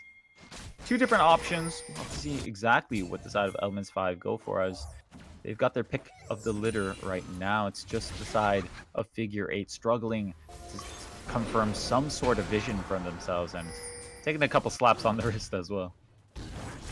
Yeah, we do have the bot lane push here from Wade Bennett, is able to thrive against Pridemate now, and the Baron game is going to start back up again. Now, we don't have double mountains, so there will likely be no Baron sneaks, but this is going to be a very scary face check. You do have all those roots like you were talking about, and it's going to be difficult for F8 in order to get vision back in this area. And if you recall the last game, the fact that the side of Elements 5 played the Baron dance so well just puts even more pressure, right? You know that the side of Elements 5 are very accustomed to Naruto is down caught, Baron. and Naruto is dead. That's really just it. You're so desperate to get vision because you know that Elements 5 can burn it if they really want to. They did that play in game 1. They end up overstepping. The jungler goes down, and that might just absolutely guarantee the Baron. It's just going to be the reaction in the bot lane. Yeah, they go for the bot lane plan of Wade Bennett. He did get the ultimate down, trying to survive. Steris Gage is going to be tough, but he is not going to survive. But Dungeness is chunked, Pridemate is chunked, and that's going to be Elements 5 already on the Baron. You set free bottom lane, and that leads to Elements 5 saying, sure, we'll take this on the backside, thank you. Yeah, simple trade. You could tell it was a conscious decision coming out from the side of Figure 8, because what other choice do they have? They're certainly not going to be walking into that Talia once again around the Baron Vision, so it's just going to take the little consolation prize as the bigger grand prize goes over to the side of Elements 5. The Baron buff in their hands. Now I think we might just start seeing either a 1-3-1 or just a straight up 1-4. Yeah, it has worked wonders for them before. Trigger finally sitting on the package here. Package is very trying to get a nice. little bit of pressure down as he does have the unstoppable dashes. Here comes Yeah, the he's out. Horn. Corki immediately going for the special delivery and gets out. That's resources wasted, but the split push wasn't set up, so Element 5 are able to get nothing off that play. Right, that's the only problem. You just didn't have enough patience coming out from Trigger. That's going to mean he has no escape when it might actually matter, because the side of Elements 5 were not in position to sort of react to all those resources pushed into the top. Oh, Master Atismo! Okay. He flashes in place. He's not dead yet, but there he goes. Another whoops play, and now Banks is in. Oh no, that's his spirit. Never mind. I mean, but you're right. Another whoops play actually coming out. Dropped the bear when the Black Shield was on top of Guardian. Yeah, he knows what it's about. Doing the taunt as well, as it just looks bleak for the side of Figure 8. They just do not have any options anymore. They're just going to sort of bleed out here if they cannot find a good fight. Call of the Forge God still not up, as his mid tower is surely going to go down. Yeah, Pridemate doesn't have the initiation available. Master Atismo down as well, and Banks no flash for the moment, as the inhibitor will come under siege. This should go down, but Pridemate will take the fight anyways. He's trying to go into Xylo, but that's a great leap of faith, trying to keep him alive. Wade Bennett should be able to walk away. He takes the Silver Bolt proc on the backside. That is a 1-for-1 trade thus far. Inhibitor still alive, but there's nothing else they can do. Trigger is there, and that inhib goes down. Elements 5, they trade 1-for-1, but still get their objective. That's right. The crucial part is they broke open the base and they were able to secure one inhibitor that's going to help them macro game massively as they move towards, once again, controlling the other side lanes, top and the bot, as well as maybe even picking up the second or third dragon, rather. Yeah, like we talked about, just a Cloud Drake, so not that exciting, but that's easy enough. More gold in the pocket and more stats in the pocket. 26 minutes on the clock here on Element 5. I think this next fight is going to be what decides the game. And I'm going to have to agree with you on that one, Helm Knight. It really comes down to, are the side of Figure 8 going to find the perfect engage? Because if you find anything less than perfect, you are going to be burned down to the ground. We've seen all the single target damage come out. Bishon and Trigger just have so much to work with right now. And you know the follow-up is there as well. So it's really just about pulling the trigger when the situation fits you like a glove for the side of Figure 8. They now have the Call of the Forge God to work with. They got Flash on Annie as well. So you can look forward to that follow-up. Really, everything to set up for Dungeness to hopefully find himself the montage of a lifetime. Yeah, they have to find this play. They have to look for the initiation here if they want to make it work, as the inner tower did go down. The final inhibitor will be under siege, and look at Pridemate there, hovering around the mid lane. might be looking to make something happen. You can make a pick onto the top side, but look at this pressure coming out from the bot of Elements 5, pushing in the wave. That's going to force Iruko go back towards the spot side. Now Call of the Forge God once again is on the table. Oh, Ace Mission though. A great wall, and Iruko is just dead instantly. Wade Bennett is trying to take the trade on the backside here. Banks taking a bunch of damage here, but we'll be able to walk out. This is going to be the pressure onto both these towers.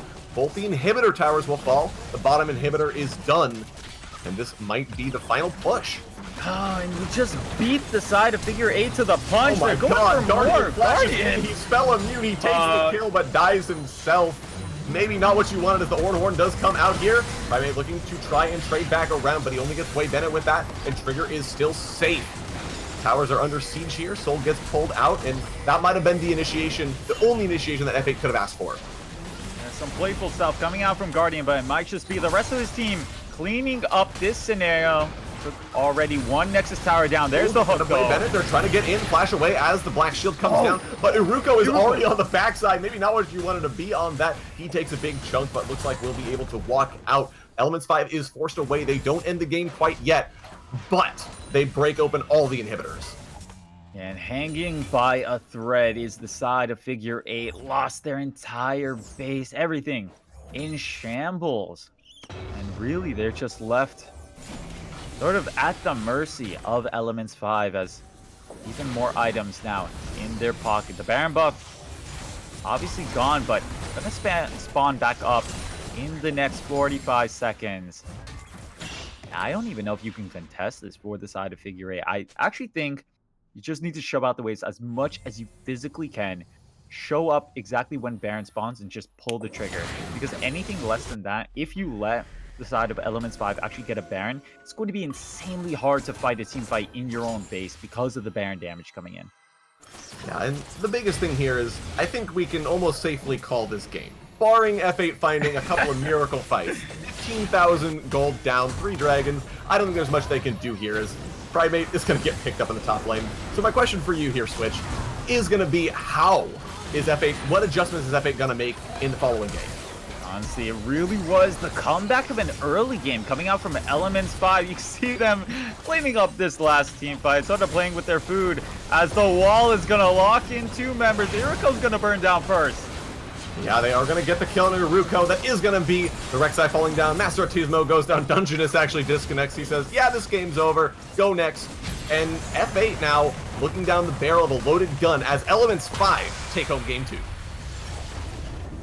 The million-dollar question, isn't it, Helm Knight? What are the adaptations that are going to come through for the side of figure 8? Because they've got a massive series ahead of them if they want to stay in this, right? You got to win 3 games back to back, and I think it really all starts from the pick and ban. We need to see better lanes set up for the side of figure 8, hopefully with the synergy of a really good early jungler and a composition that fits them comfortably. We know that they work well, or relatively well, with Engage. It's just the problem that they keep falling behind in the early game. They lose their options for when to engage, and they're just at the mercy of Elements 5. Elements 5 know exactly how to close out a game. They've done it the past 2 games. Might just do it this last one. Yeah, gonna need to see some major adaptations from F8 Justice if they want to get their Justice on Elements 5, equalize out the bracket, and take home the win. So we'll have to see what they do. We will be hopping into brief intermission as we set up for Game 3, but don't go anywhere. When we come back, we'll have Game 3, F8 Justice versus Elements 5. You won't want to miss it.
Welcome back, ladies and gentlemen. We are here in Champ Select for Game 3 of F8 Justice versus Element 5 here. Pike's already banned off the table, and F8 Justice going to need to make some serious alterations to their draft if they want to bring this series all the way back.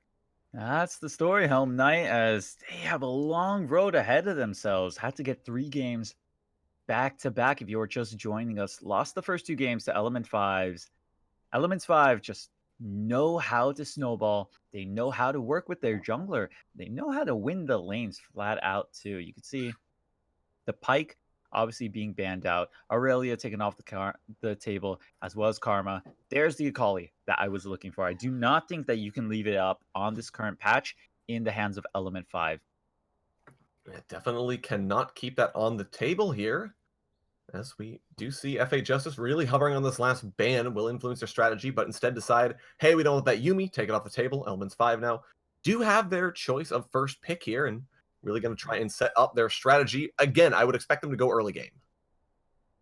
Yeah, I absolutely agree with you. It's been working, so why change it? And you can see the side of Elements 5. Once again, they're not playing these drafts complacently. They're not going for exactly what worked the last game or what worked the game before. They're trying something new. This time, it's going to be the Volibear, possibly jungle, possibly top lane. I've even seen in the support position. I don't recommend it, but you have your flexibility there for the Volibear. And for the side of Justice, honestly, the Ari sort of speaks to me as it might just be a comfort pick. You know, maybe this last game, you want to get back into the groove however possible. So you're going to play those comfort picks. You're going to play those champions that you have 100, 200 games on that you know like the back of your hand and you can work with if you get a lead into your pocket. Yeah, and the Ari, if you remember, was banned out in both of the previous games. So this is Elements 5, I think, letting F8 Justice say, you know what, take the Ari. It's fine. We want you to play it because we can definitely get it. And the Shen pick as well has been a power pick for Pridemate, has played it a decent amount in solo queue here. So F8 Justice basically saying, we don't care about trying to hide our picks. We don't care if we get counterpicked. We just want to make sure that our champions we are comfortable on and we get those power picks in the solo lane. So really different draft strategy for F8 Justice as Elements 5 answers with Silas and Fiora. Yeah, here's the problem with having to pick Ari before the second ban phase, because you were right, Helm Knight. They did ban the Ari, but only after the second ban phase. Didn't expend it on the first ban phase. So you have to pick Ari before the second ban phase. That means you're showing your mid laner. That means that you're open for counters. The Shen as well, forced into the top lane. And that might just mean the Fiora being just a call out saying, hey, you cannot blind pick Shen. That's not a thing, bro. So just going to run the Fiora on that one. And I honestly, even though, I rarely see the lane Fiora versus Shen, it doesn't sound very good for the Shen. Shen already has sort of a lackluster lane phase. And I think Fiora is definitely going to take advantage of the movement speed that she has up on the Shen, as well as just the fact that she has better wave clear once she gets the T-Mat, in my opinion. And the Morgana gonna round out the first pick phase for the side of F8 Justice as we get into the next ban phase. Yeah, no, I do like the Morgana pick here. I think it precludes the Volibear jungle or the Volibear in the support position because what is he going to do to a Black Shield? Absolutely nothing. So a nice counter pick here from F8 Justice, basically being able to say, we're going to pick the Morgana and negate that. But the Fiora and the Shen matchup, like in the top lane, as you said, going to be really scary as we're already through the second ban phase. Vayne Kaisa taken off by Element 5 and Zed Zaya taken away from F8 Justice. Now looking on their potentially AD carry pick, save the jungle for last. Gonna have to see what they go for here, but already some really interesting drafts from both these teams. Yeah, very interesting. As we get into the next pick phase, we are guaranteed 2 new AD carries in this series, as Elements 5 and F8 Justice have put a lot of priority onto banning the marksmen. Just waiting on that last pick for, what? It's gonna be, wait, what? Yeah, Okay, so the it Jack's might just be jungle, I Jack's think. jungle. Yeah. Yeah. I was saying you could do something crazy, like run the Shen support, but then that wouldn't make sense because then you have Ari Morgana. So I think you're right. Jack's jungle, which is, again, could be another comfort, could just be like, screw it, late game, boys. We got it. As if their late game wasn't already sort of, they weren't already putting their eggs into the late game basket already. They're just going hard for late game this time around. You've got the Morgana as well with the Black Shield to hopefully amplify a backline carry. It's just a matter of which one to pick up. You have your choices here. I mean, Caitlyn, Jinx.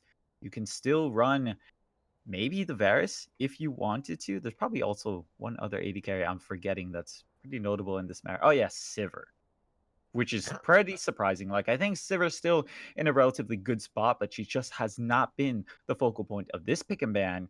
Last pick coming out. Okay. Let's just check. Okay, that's that is Caitlyn. Caitlyn. Yep, thank God I did not just assume that we were going, meme fest on this one. That's going to be a Caitlyn rounding out the pick and ban phase. Morgana Caitlyn is going to be the bot. And for the other side, I didn't see any mistakes there.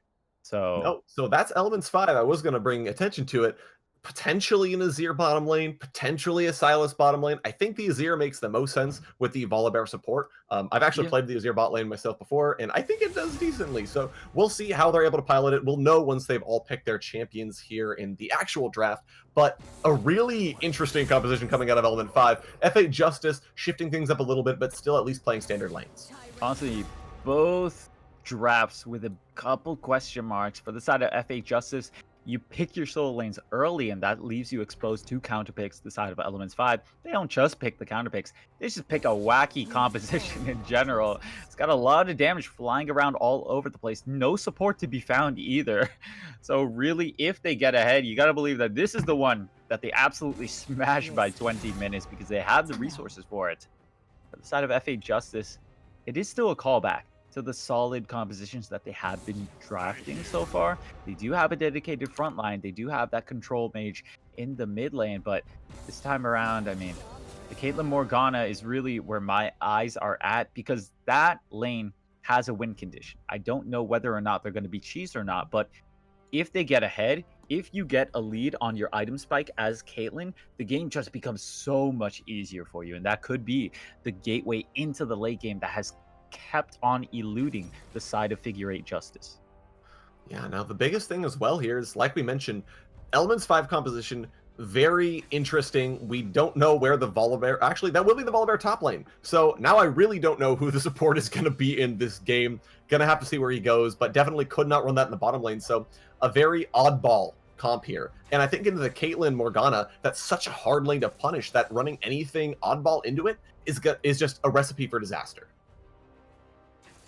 And I think we might just have a bit of an adaptation here. I'm actually not sure because technically you can even swap up the Jackson and the Shen if you really want to. What if it was just a 200 IQ bait all along and they pick Shen jungle and then they get the counter pick in the top lane? I honestly don't know if that's going to be the case, but regardless, you've got your work cut out for you if you are the side of Figure 8, as you've just got to not fall behind on this one because Lee Sin is an insanely snowbally early game jungler.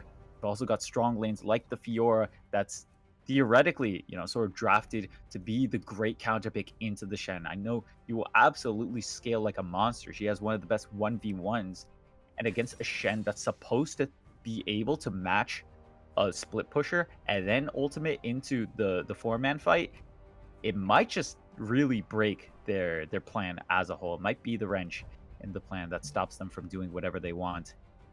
You've got tons of things to worry about for a Figure 8 Justice, but what a better game to win than this potential final game. Their backs against the wall, so Figure 8 had to come out with all the answers this game.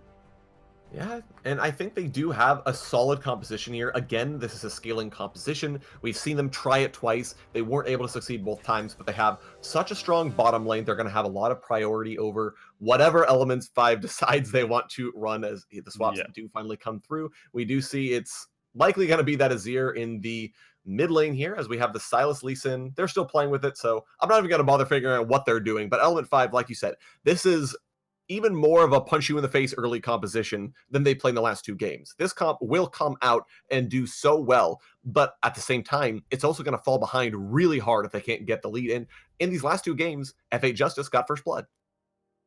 That's also a very good point. I mean, especially the second game, they had a remarkably good early game. 6-3, I believe, was the score at some point in that game too. And then somewhere along the way, you get a little lost, you slip up, and you give the side of Elements 5 an opportunity to get back into the game. This game, though, cannot be an option. Slipping up is not a possibility for you if you are figure 8, because you just get knocked out of the semifinals if that's so. Yeah, and figure 8 do not want to go down without a fight. They don't want to lose to their old rival, Element 5, who did 2-0 them in the regular season. And we do finally have the champions locked in here. So Shen no more Jungle. playing around, no more swapping. We know it's going to be Boy Bennett on the Fiora. Silas is going to be played by Trigger. And we have Guardian and Xylo playing the Azir and Volibear in the bottom lane, respectively. And there you go. The Shen Jungle gonna be coming out for Iruko. I mean, really, it could have very well been that 200 IQ bait where you pick the Shen early. Yeah, we can only play this top, obviously. Then you go ahead, swap it over to the jungle, and you get your Jax versus Fiora matchup. There is your possible playing point for you if you are the side of figure 8. Jax scales like a monster and snowballs like a monster as well. He's actually very item reliant. So if you get that core Triforce on him, or any other item really, because a lot of items work remarkably well on Jax, if you get that item spike early, he's actually going to be able to take control of skirmishes. His team fighting in terms of 5v5 is not as great, but if you can find yourself with your core item in these smaller skirmishes, when you get tons of time to ramp up your auto attacks, you are going to absolutely rip through the no tank lineup of Elements 5. We'll have to see how the early game goes, because this might just be it for the side of figure 8. Yeah, figure 8 are in a can't lose scenario. They need to win the next 3, and this might be the start, but we're going to have to find out when we get back into game. We're taking our spectator intermission right now, but don't go anywhere, as when we come back, we will have game 3 of Element 5 versus F8 Justice.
Welcome back, ladies and gentlemen. We are here on the Rift for Game 3 of Element 5 versus F8 Justice here. A lot of really weird compositions, a lot of really weird flexes coming out, but for F8 Justice, this is going to be their last shot, as they do go for the 5-man stack here. Oh yeah, and if they progress with this one, it's gonna be another last shot, and then another last shot potentially. You can detect a trend here. You've got your work cut out for you. If you are the side of figure eight, and they're gonna start this off with a bit of a gamble on this one. They go for the invade, but sort of spotted out by Xylo on the Volibear. Yes, I did say the support player on the Volibear. It's gonna be Azir Volibear as Minions the have bot lane coming in spawned. for Elements 5. We'll have to see how that one works out because I don't detect any immediate synergies in that bot lane. I mean, sure, once you hit level 6, you get to flip someone and then push a wall into them, so you get tons of displacement on that one at Who least. is But I greater could see a than the black sum shield, of a its certain black shield, getting in the way of that plan. Yeah, I do think the Volibear maybe drafted a little bit too early, as it is going to be very telegraphed, going to be very difficult for him to do much into the Black Shield, but Elements 5 have proven time and time again. They draft early game, and they're able to make it work in the early game, so not counting them out quite yet, as we do see red side starts for both of these junglers, and actually Wade Bennett on the opposite side of the Jax here, following him into lane. Gonna be, I think, a difficult matchup here for the Fiora, as you can already see. Take some damage here. Jax with a counter-strike always has that advantage. That's right. And we really did sort of pose this Jax pick as whatever Pride may want to play into a Fiora, because Fiora was almost guaranteed to be in that top lane after that Shen debate in the draft phase. So I really hope that we do see some great Jax play coming out, and we see him try and push his advantage if he's able to get one.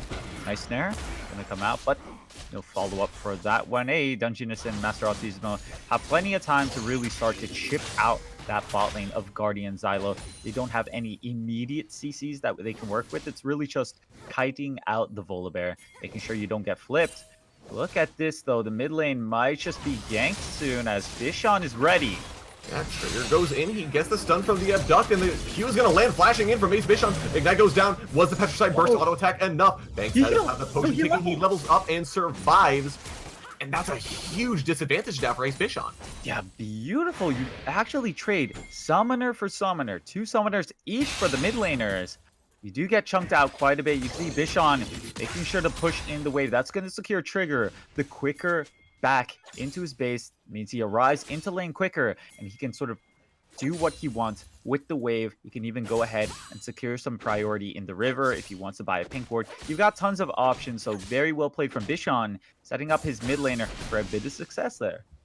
Yeah, and now I think the biggest thing here as well, though, Bishon did not actually take his double buff, so only just now going to be taking that blue, which means Iruko may have a slight advantage in XP. Actually, he is down a level, so wasn't able to find anything, unfortunately. But that could have been so bad as actually the trade goes in. Boy Bennett gets the flash out of Pride Mate. I mean, I know this Jax was sort of... Hang on a second, as Iruko has got to dash out of there. You can feel the presence coming out from the side of Elements 5 as the Volibear. Xylo doesn't even have to show up in lane because it's just Azir playing it safe for the most part. The only engage really is the binding. There it is. Iruko hanging out as well, but it's going to be a tough gank to work with. Here we go. Goes in, but Iruko is there. They didn't know. Flashes away immediately. Xylo is trying to get out. He does have the ignite on him, but dodges out of that last dark binding and will escape. That could have gone so wrong for Element 5, and instead they both get out. You just had to work with what you were given there for the side of Iruko. Decides to pull the trigger once. We saw that sort of Shurima shuffle. Obviously, no binding to work with because it was used recently, and just had no follow-up once he got the top. Pride Mate! Wade Bennett solo kills Pride Mate, perfectly played, able to bait out the counter-strike, and is able to take it. So very nicely done that Fiora, jumping up to an early lead. And I really don't like to talk about it sometimes, but we gotta introduce the concept of your mental state for the side of Figure 8 on Game 3. And their counter pick into Fiora dies 1v1. This does not spell good things. Charm lands in the mid lane. It's going to be an even trade for both Trigger and Banks, as the horizon does not look very sunny for you if you are Figure 8. Yeah, Figure 8. I think you're right. Definitely showing a little bit of nerves there with that play on the top side. Pride Mate thinking he can make the play happen, and instead does go down and use that teleport early here. As this will actually be a bunch of damage on the Volibear. He does get the healing from his passive and the heal from Guardians, so couple of summoner spells blown here, and starting to see the power of that Caitlyn Morgana. I don't think there's anything you can do on the Volibear. Yeah, honestly, Volibear is just way too sturdy And while, yes, your win condition is land that binding into a trap, it's not that easy when you have the durable Volibear to work against and the range of Azir as well. Actually, correct me if I'm wrong. Actually, no, yeah. He has better range than most traditional AD carries because he can just get his soldier into range. That gives him actually a lot of leeway to work with. And obviously, he's not in danger of really being binded either. So you've got a tough time for you really playing to your win condition if you are the Caitlyn Morgana. But really, that's where I see the carry performance coming out because Dungeness has not had the worst of series. He just has not had the resources available to him. Dragon, right now, for Dishon, is on the plate here as the Ocean could prove very useful in that early game. Not even spotted out yet. You see Iriko sort of walking aside of that Dragon, not getting vision. That's going to mean the first Dragon of the game, Ocean, in this game 3 match point, over to Elements 5.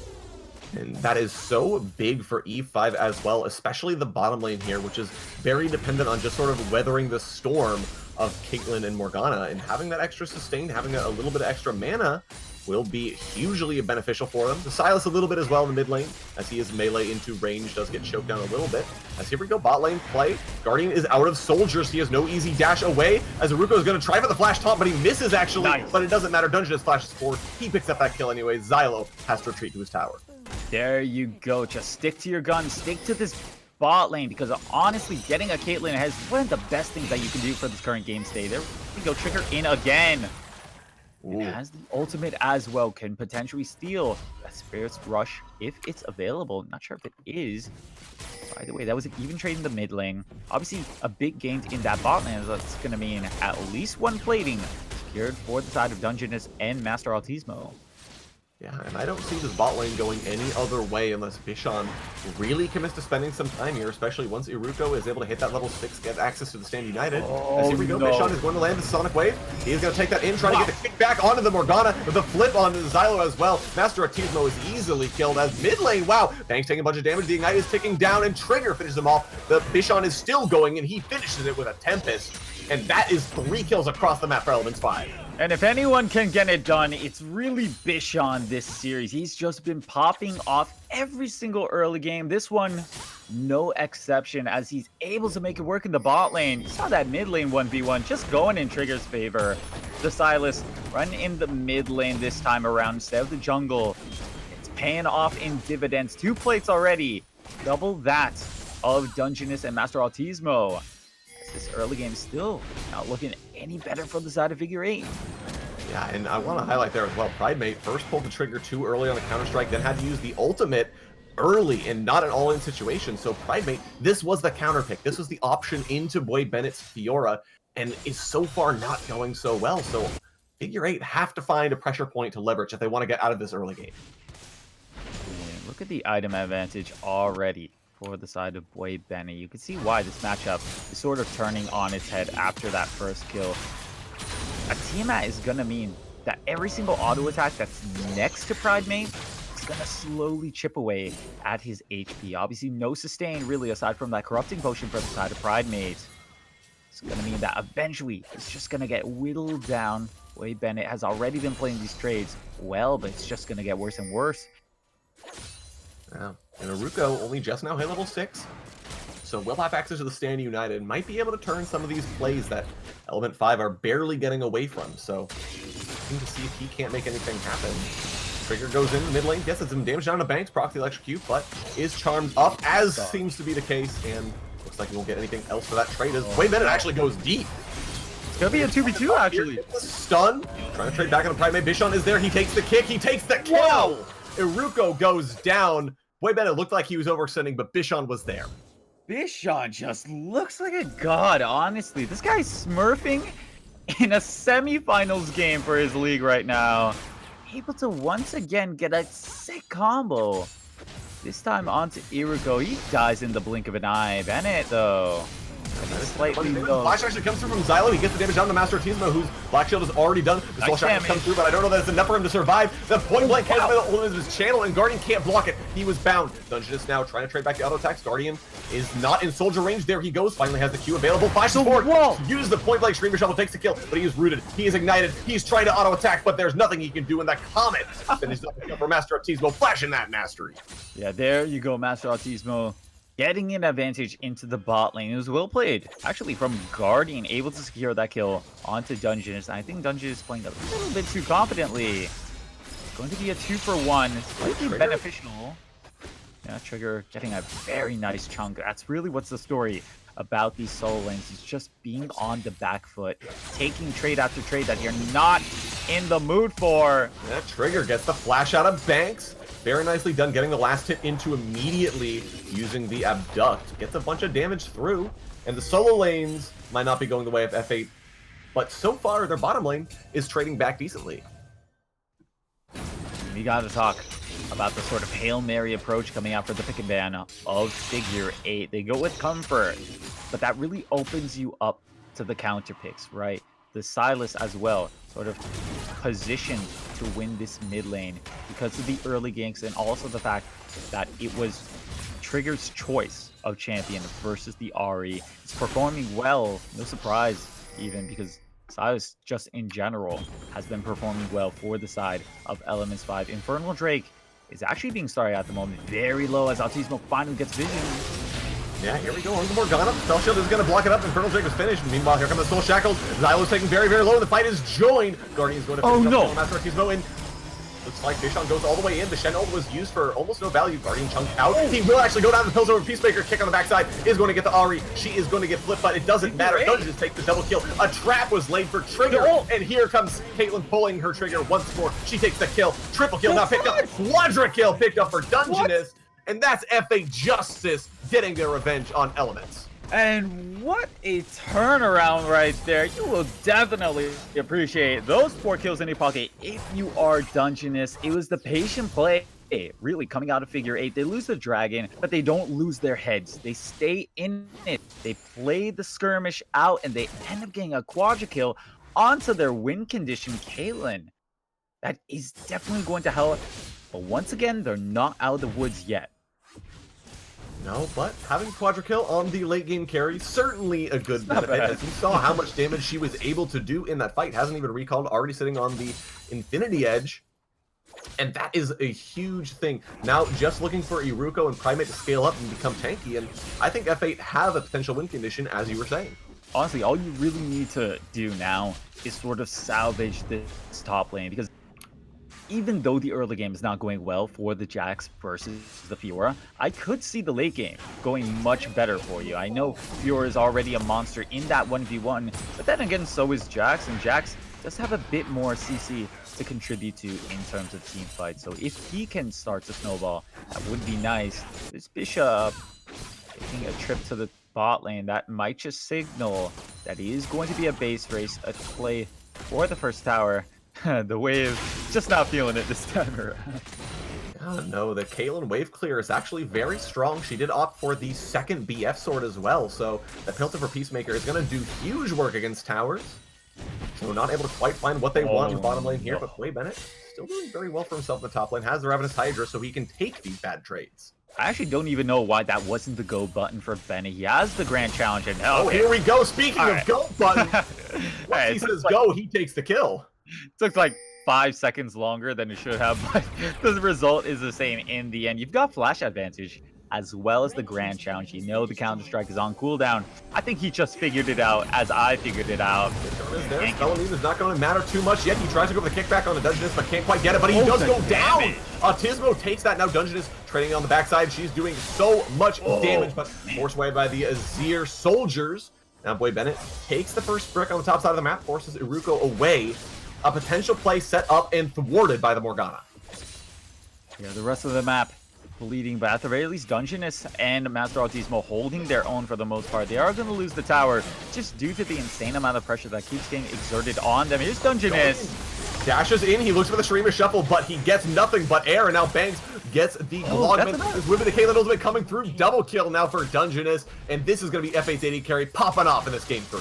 8-2 is Dungeness right now on the Caitlyn. You wanted an accelerated item build, but that might just be straight up 2 items into his pocket already at 15 minutes into the game. Going to be looking for that Essence Reaver next is my hunch at the moment for the Caitlyn build. And while that is a silver lining, I don't want to go crazy with the expectations here. 1, it's still technically a gold lead in the hands of Element 5. And 2, you've got all your eggs into the Caitlyn basket. You compile that with the fact that you've got great dive going for you if you are Element 5. And it might not just work out. Topside, Wade Bennett goes for the trade, but here comes the Shen Ultimate. Fury is going to be able to complete the grand challenge, but is taking some damage, but this is going to be Vishon showing up. A good flash away. Nice. Even save, and now the rest of F8 has arrived. This will be shutdown gold picked up from Wade Bennett.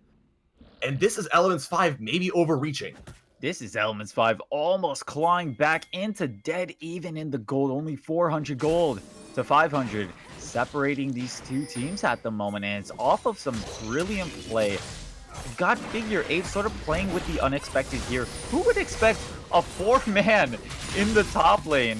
It's actually just going to be perfect positioning to take this Rift Herald as well. So while it is a bit unorthodox, it's also just well executed from the side of Figure 8. F8 Justice, it's not unorthodox as long as it works, and that definitely it did work. They pick up the Rift Herald, but will lose a little bit of damage on this inner tower here. Guardian is continuing to push, will be forced to dash away, but so far, this is F8 starting to get back into this game, and with this Cloud Drake spawning up, might have an opportunity to flex their muscles in a big team fight with their front line that's starting to get beefy. But here comes Bishon. They found Dungeness. That's the Caitlyn who they're staking their hopes on, and she's dead already. That probably won't be a dragon fight. Yeah, you drop the basket full of eggs, and that's going to mean no potential of a team fight here for the side of Figure 8. Not even going to look for a bit of a cleanup kill on that one. They're just going to give that one up. And obviously, not the biggest prize in the world. The Cloud Drake, not too important in terms of stats, but the matter of the fact is you really got a nice shutdown onto the side of Dungeness. Yeah, and Infernal Drake will be the next Drake spawning as well, so get that Cloud Drake out of there. We'll take the more damage, please and thanks. Oh, top lane. Top side, Wade Bennett. The dash away comes through immediately for Pridemate. Wade Bennett might have been enough more than he can shoot. Forced to flash away here. Pridemate still sitting on the leap strike, but doesn't want to chase him down for the return kill. Bennett maybe feeling himself too much. An unexpected aggression coming out of Pridemate in the end. Popped the ultimate just as he was getting dove. That's going to mean he had a lot more resistances than Bennett calculated prior to that. Ends up having to expend his flash, so they're both going to be down a flash. And really, I had to mention this. It was actually 1,000 gold taken away from Dungeness on that one because of the shutdown. That was given over, actually, to the side of Volibear. So the support, yeah, technically, but also it's a Volibear. He's the Rift Herald in the mid lane. Taunt is going to go through, but Aruko's underneath the tower. He wasn't expecting the flip. He wasn't expecting the Lee Sin, but it looks like they will get out. They will take the tower with the thanks of the Herald, and now Trigger can't quite find Banks. He will be able to simply dash to safety, so that was the double charge from the Herald as well. The tower did fall in the mid lane here. So F8, using that Herald, keep trying to grind away at that gold advantage that E5 have generated. Honestly, you're counting your blessings if you are Figure 8. The fact that your mid lane is not hard demolished is definitely a good thing going for you. I mean, Banks, sure, he's not doing well. He's not farming as much as he would like to, but he's also not dying. He's also not turbo-inting, so you can actually just leave that lane, for the most part, to its own devices. It's not going to sway too much. Yeah, it's going to slowly accrue up a CS lead for the side of Trigger, but if you get this Caitlyn ahead, like we said, she can do wonders for you. Already working on the first Zeal item after getting the 2 BF items, so you are about to hit your glorious power spike. Yeah, it will be so big in these coming team fights, and especially with Baron starting to spawn up here. Gonna be a big way for F8 to take these fights if they can keep the Caitlyn safe. Dungeness will want to hang out by Master Tismo if he can, as here comes the battle for vision control once again. Yeah, stormy clouds on the horizon for the side of Figure 8 as they need to work around this Baron here. They've been really having bad luck around the Baron. One time, burned down while they didn't have vision. The second game, just straight up got their jungler picked out due to all the pressure.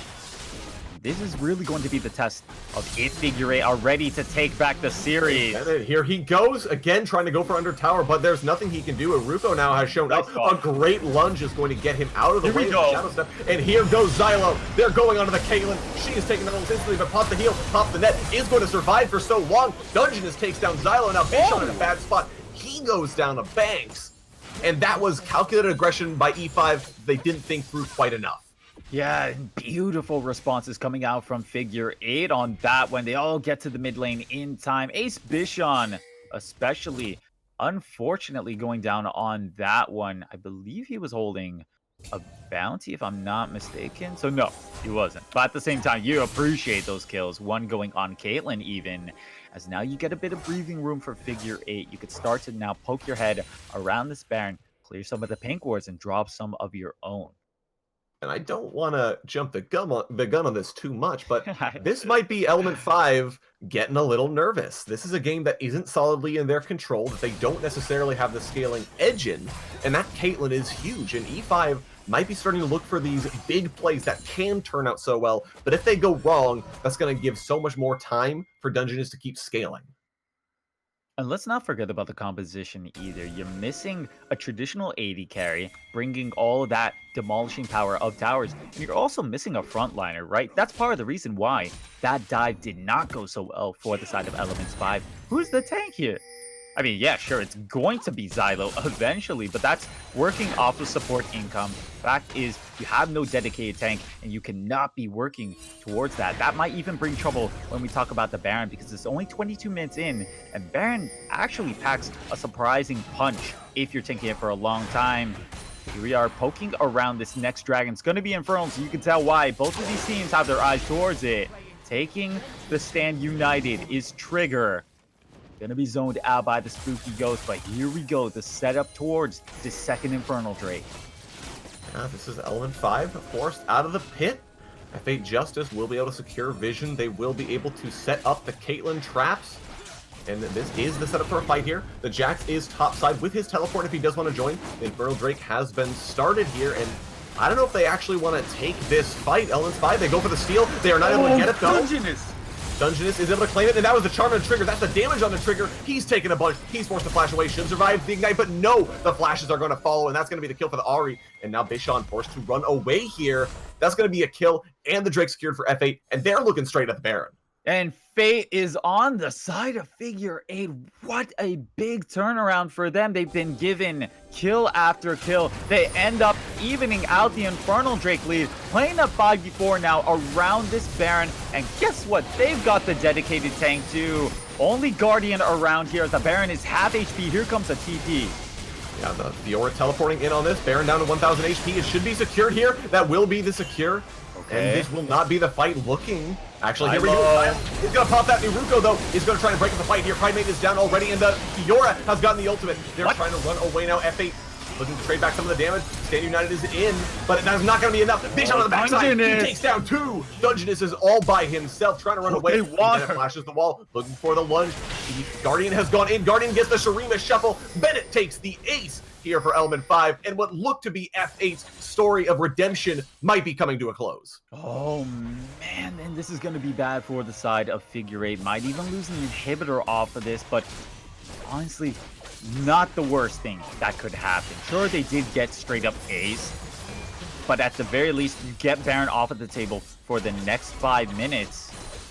They are indeed going to lose an inhibitor off of this, and really, that looked like a relatively good team fight for the side of Figure 8, I think, because of the fact that Dungeness did not get touched until that wonky interaction with the Dragon Kick, to be honest. That was some weird stuff, and that ended up knocking up Dungeness. That did sort of close the gap for the rest of the side of Elements 5 to get through onto the back line. They managed to kill Dungeness once again, but maybe now we've sort of gained enough time for the side of Figure 8, for the rest of Figure 8 to sort of come into the game, because we know Dungeness is very well into this game. It's just a matter of the pieces around Dungeness getting into the game as well. You need that front line, and you need the second carry available so that you don't lose everything if you die as Caitlyn. Yeah, and definitely giving up the Baron. They don't have the ability to push, but at least it is off the table in their favor. Favor will claim the gold, but inhibitors down is so hard to come back from. I will give you that.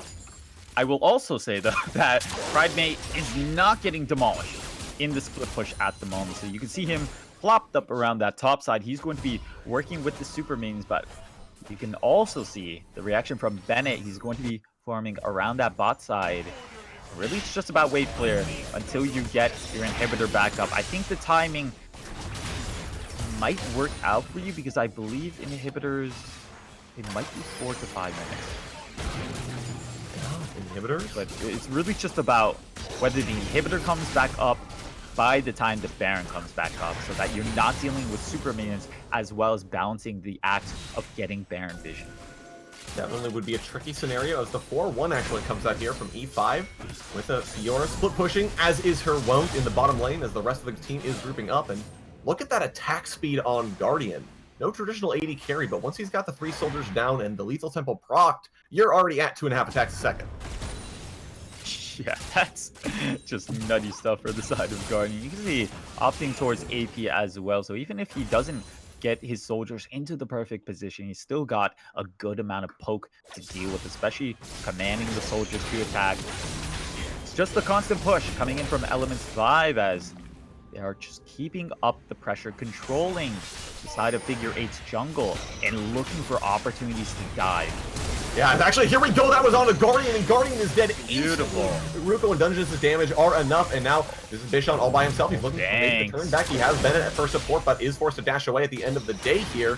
Trigger steals an ultimate on the backside, but that was a win for F8 Justice. Absolute win right there. Guardian off of the Summoner's Rift for another 25 seconds as the Dragon is slowly coming up. It's not quite going to sync up with the respawn timer of Guardian, so you're not going to get a guaranteed 5v4 for the entire duration, but it is going to give you a little bit of a head start, especially when we're talking about gaming vision of the Dragon. In the end, just a cloud, so not the biggest of deals. Not like an Infernal that we've been seeing so far. Here's Bennett, though. Gets charmed, gets slowed, but the speed is there. The ultimate and the damage. Oh my goodness, he annihilates Banks. They got the Shen ultimate as well, and that is another play that's going to give E5 the priority around the Dragon Pit.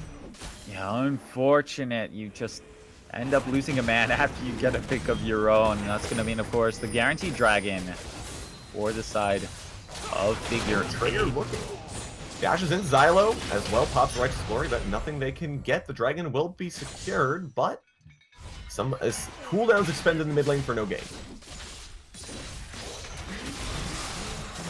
Okay, Dungeon is playing a little bit on their knife's edge, as you would say, Helm Knight, but it's all about surviving for Dungeness. I love the stopwatch pickup because I think if Lee Sin actually goes for a flash kick, you can go ahead stopwatch, and really the joke's on him because he's in the middle of the enemy team with the most optimal target off the table to kick. You know, you're in the middle of the enemy team, and you can't go 1-for-1 AD carry versus jungle. And I do want to mention this as well. Good time to highlight it. That's not a tank Lee Sin. That's a lethality Lee Sin. So if he gets in the middle of that enemy team, like you said, and doesn't come up with a kill, he's just dead. Because there's no way you survive that much damage. So a really good buy, like you said, for Dungeness, but he's starting to cap out on power. And like you said, the rest of the team needs to start coming online to support him. That's really what it's about. We're going to be playing around the Baron, in my opinion, at this time, because Baron up in another 15 seconds. If you stopwatch, you're going to lose a lot of time that you could have spent walking away from the enemy team. So this is a time when you need your team to really stand tall, zone for you, to make sure that you're not a sitting duck once you get out of that stopwatch. Pridemate! Pridemate forces the flash, forces the ultimate, and takes the winning trade against Boy Bennett. We're talking about people coming online, and Pridemate, you can't come online much more than that. There you go. I mean, it was flash for flash, but you push back the split push coming out from the side of Bennett. You're able to buy a little bit of time. You could see the hesitation coming out from Elements 5. They don't want to go for any 50-50s. They do not want to get anywhere close to that late game because that is exactly the territory that Figure 8 wants to be in. They know that they have a fantastic composition to work with. They know that they are getting the pieces slowly into place. And you've just got to play. Here we go. Wade Bennett visiting the bottom side. Pops the ultimate. Is able to get the ripoff, but unfortunately doesn't get the stun. Trying to find that last vital. It doesn't even matter. He takes the kill easy. Iruko doesn't even bother burning the ultimate. And again, that split push pressure swinging back in the favor of Elements 5. And right now, you are guaranteed the 5v4 if you are Elements 5. Oh, not actually the worst of ideas if you are Figure 8. Looking for a pick while the side of Elements 5 are sort of not expecting it. But at this point, I think as the dust starts to settle, you have to give up the Baron buff. And that's an unfortunate trade that you cannot avoid. You can't go for anything too risky. You have to play patiently. Oh my. Patient Bishon actually gets rooted up. He is able to avoid the trap though. Here comes the ultimate from the Kaelin. It is blocked out. Guardian looking to run the side, and he just has to kill in a dungeon. Master Artismo now forcing his Zombies Hourglass early. Banks is trying to save his support, but there's nothing he can do. A flash away will keep Artismo safe. A double kill now picked up for Guardian. Inhibitors are dying. The Fiora is in the base, and this is Element 5 saying, we have our chance. Let's try to end the game right here. This might just be the end of the Cinderella story for Figure 8. They want to claw back, but this Game 3 from Elements 5 is not stopping. Iruko goes down. Wade Bennett goes underneath the tower. He gets the ripoffs. He gets the stun. Xylo takes down Pridemate against all odds. Elements 5 might have found this fight. The first inhibitor tower, or the first Nexus tower is going to fall. There's nothing Master Artismo can do. 4 men dead. Elements 5 will be taking Game 3. They will be taking the sweep, and they will be going on to the final matchup of the UML. All the way to the finals, Elements 5. After giving that false hope over to Figure 8, they're able to once again execute the team fight to win the game. Yeah, and I think we have to highlight just how well they were able to play. That was a game that they were starting to lose, that they were starting to get outscaled. It was finally happening for F8 Justice. They were feeling confident. They were saying, it's past 30 minutes. We're coming online. They're going to be falling off. But at the end of the day, we have to give Guardian a lot of props for finding the pick on the Dungeness, killing him instantly, forcing the Zhonya's from Artismo, and then the rest of F8 committed to a bad fight. Yeah, that's really what it was. We talked about that last decision making coming out from the side of Figure 8, right? They have to give up the Baron. They saw blood in they saw sort of blood in the waters. They saw a potential pick stick around too long for Dungeness, and yeah, you could say that this final game they sort of dropped the ball as a whole for Figure 8, but at the same time, they really were not even expecting to get this far into Game 3. I mean, we sort of almost wrote it off because of how dominant the Game 1 and the Game 2 was from Elements 5, but just goes to show that not every play is perfect. Maybe the side of Elements 5 were a bit on autopilot. They did slip up a bit or sort of ease back on the gas, but when it really mattered, they still ended up with the same results. They're going to the finals, and I, for one, absolutely believe that they deserve it. Yeah, very dominant performance. And of course, I got to ask you, Switch, if you had to name an MVP, I think I know who you'd pick, but let me know. Who's your MVP of the series? I have got to give it to Ace Bishon. This guy was such a monster. Every single early game, I just felt like he was doing the right things. You saw in this final game, he was really given an opportunity to shine, and I think he took it. The Lee Sin versus Shen matchup, you could see him invading, taking actually 3 buffing Iruko on the Shen. And it was all downhill from there, too. He had sick ganks coming in, either lining up the perfect Q or just coming in, getting a 100-0 combo with the Dragon Kick as well. He looked comfortable, and throughout the entire series, he looked dominant. He looked like the better jungler on that one. He's got a crazy champion pool as well, tons of versatility in terms of his playstyle, so I am looking forward to seeing him, and he absolutely deserves the MVP. Yeah, definitely. We are in agreement there. Was going to highlight Bishon as well. Great performance. And I think a great performance from E5 as well. They definitely outperformed F8 and looking very good. So that is going to be it from us tonight on The Desk, guys. Thank you all so very much for watching. From myself, from all of us here at the broadcast desk, as well as at Upsurge, thank you for tuning in. This will be E5 moving on, and have a great night.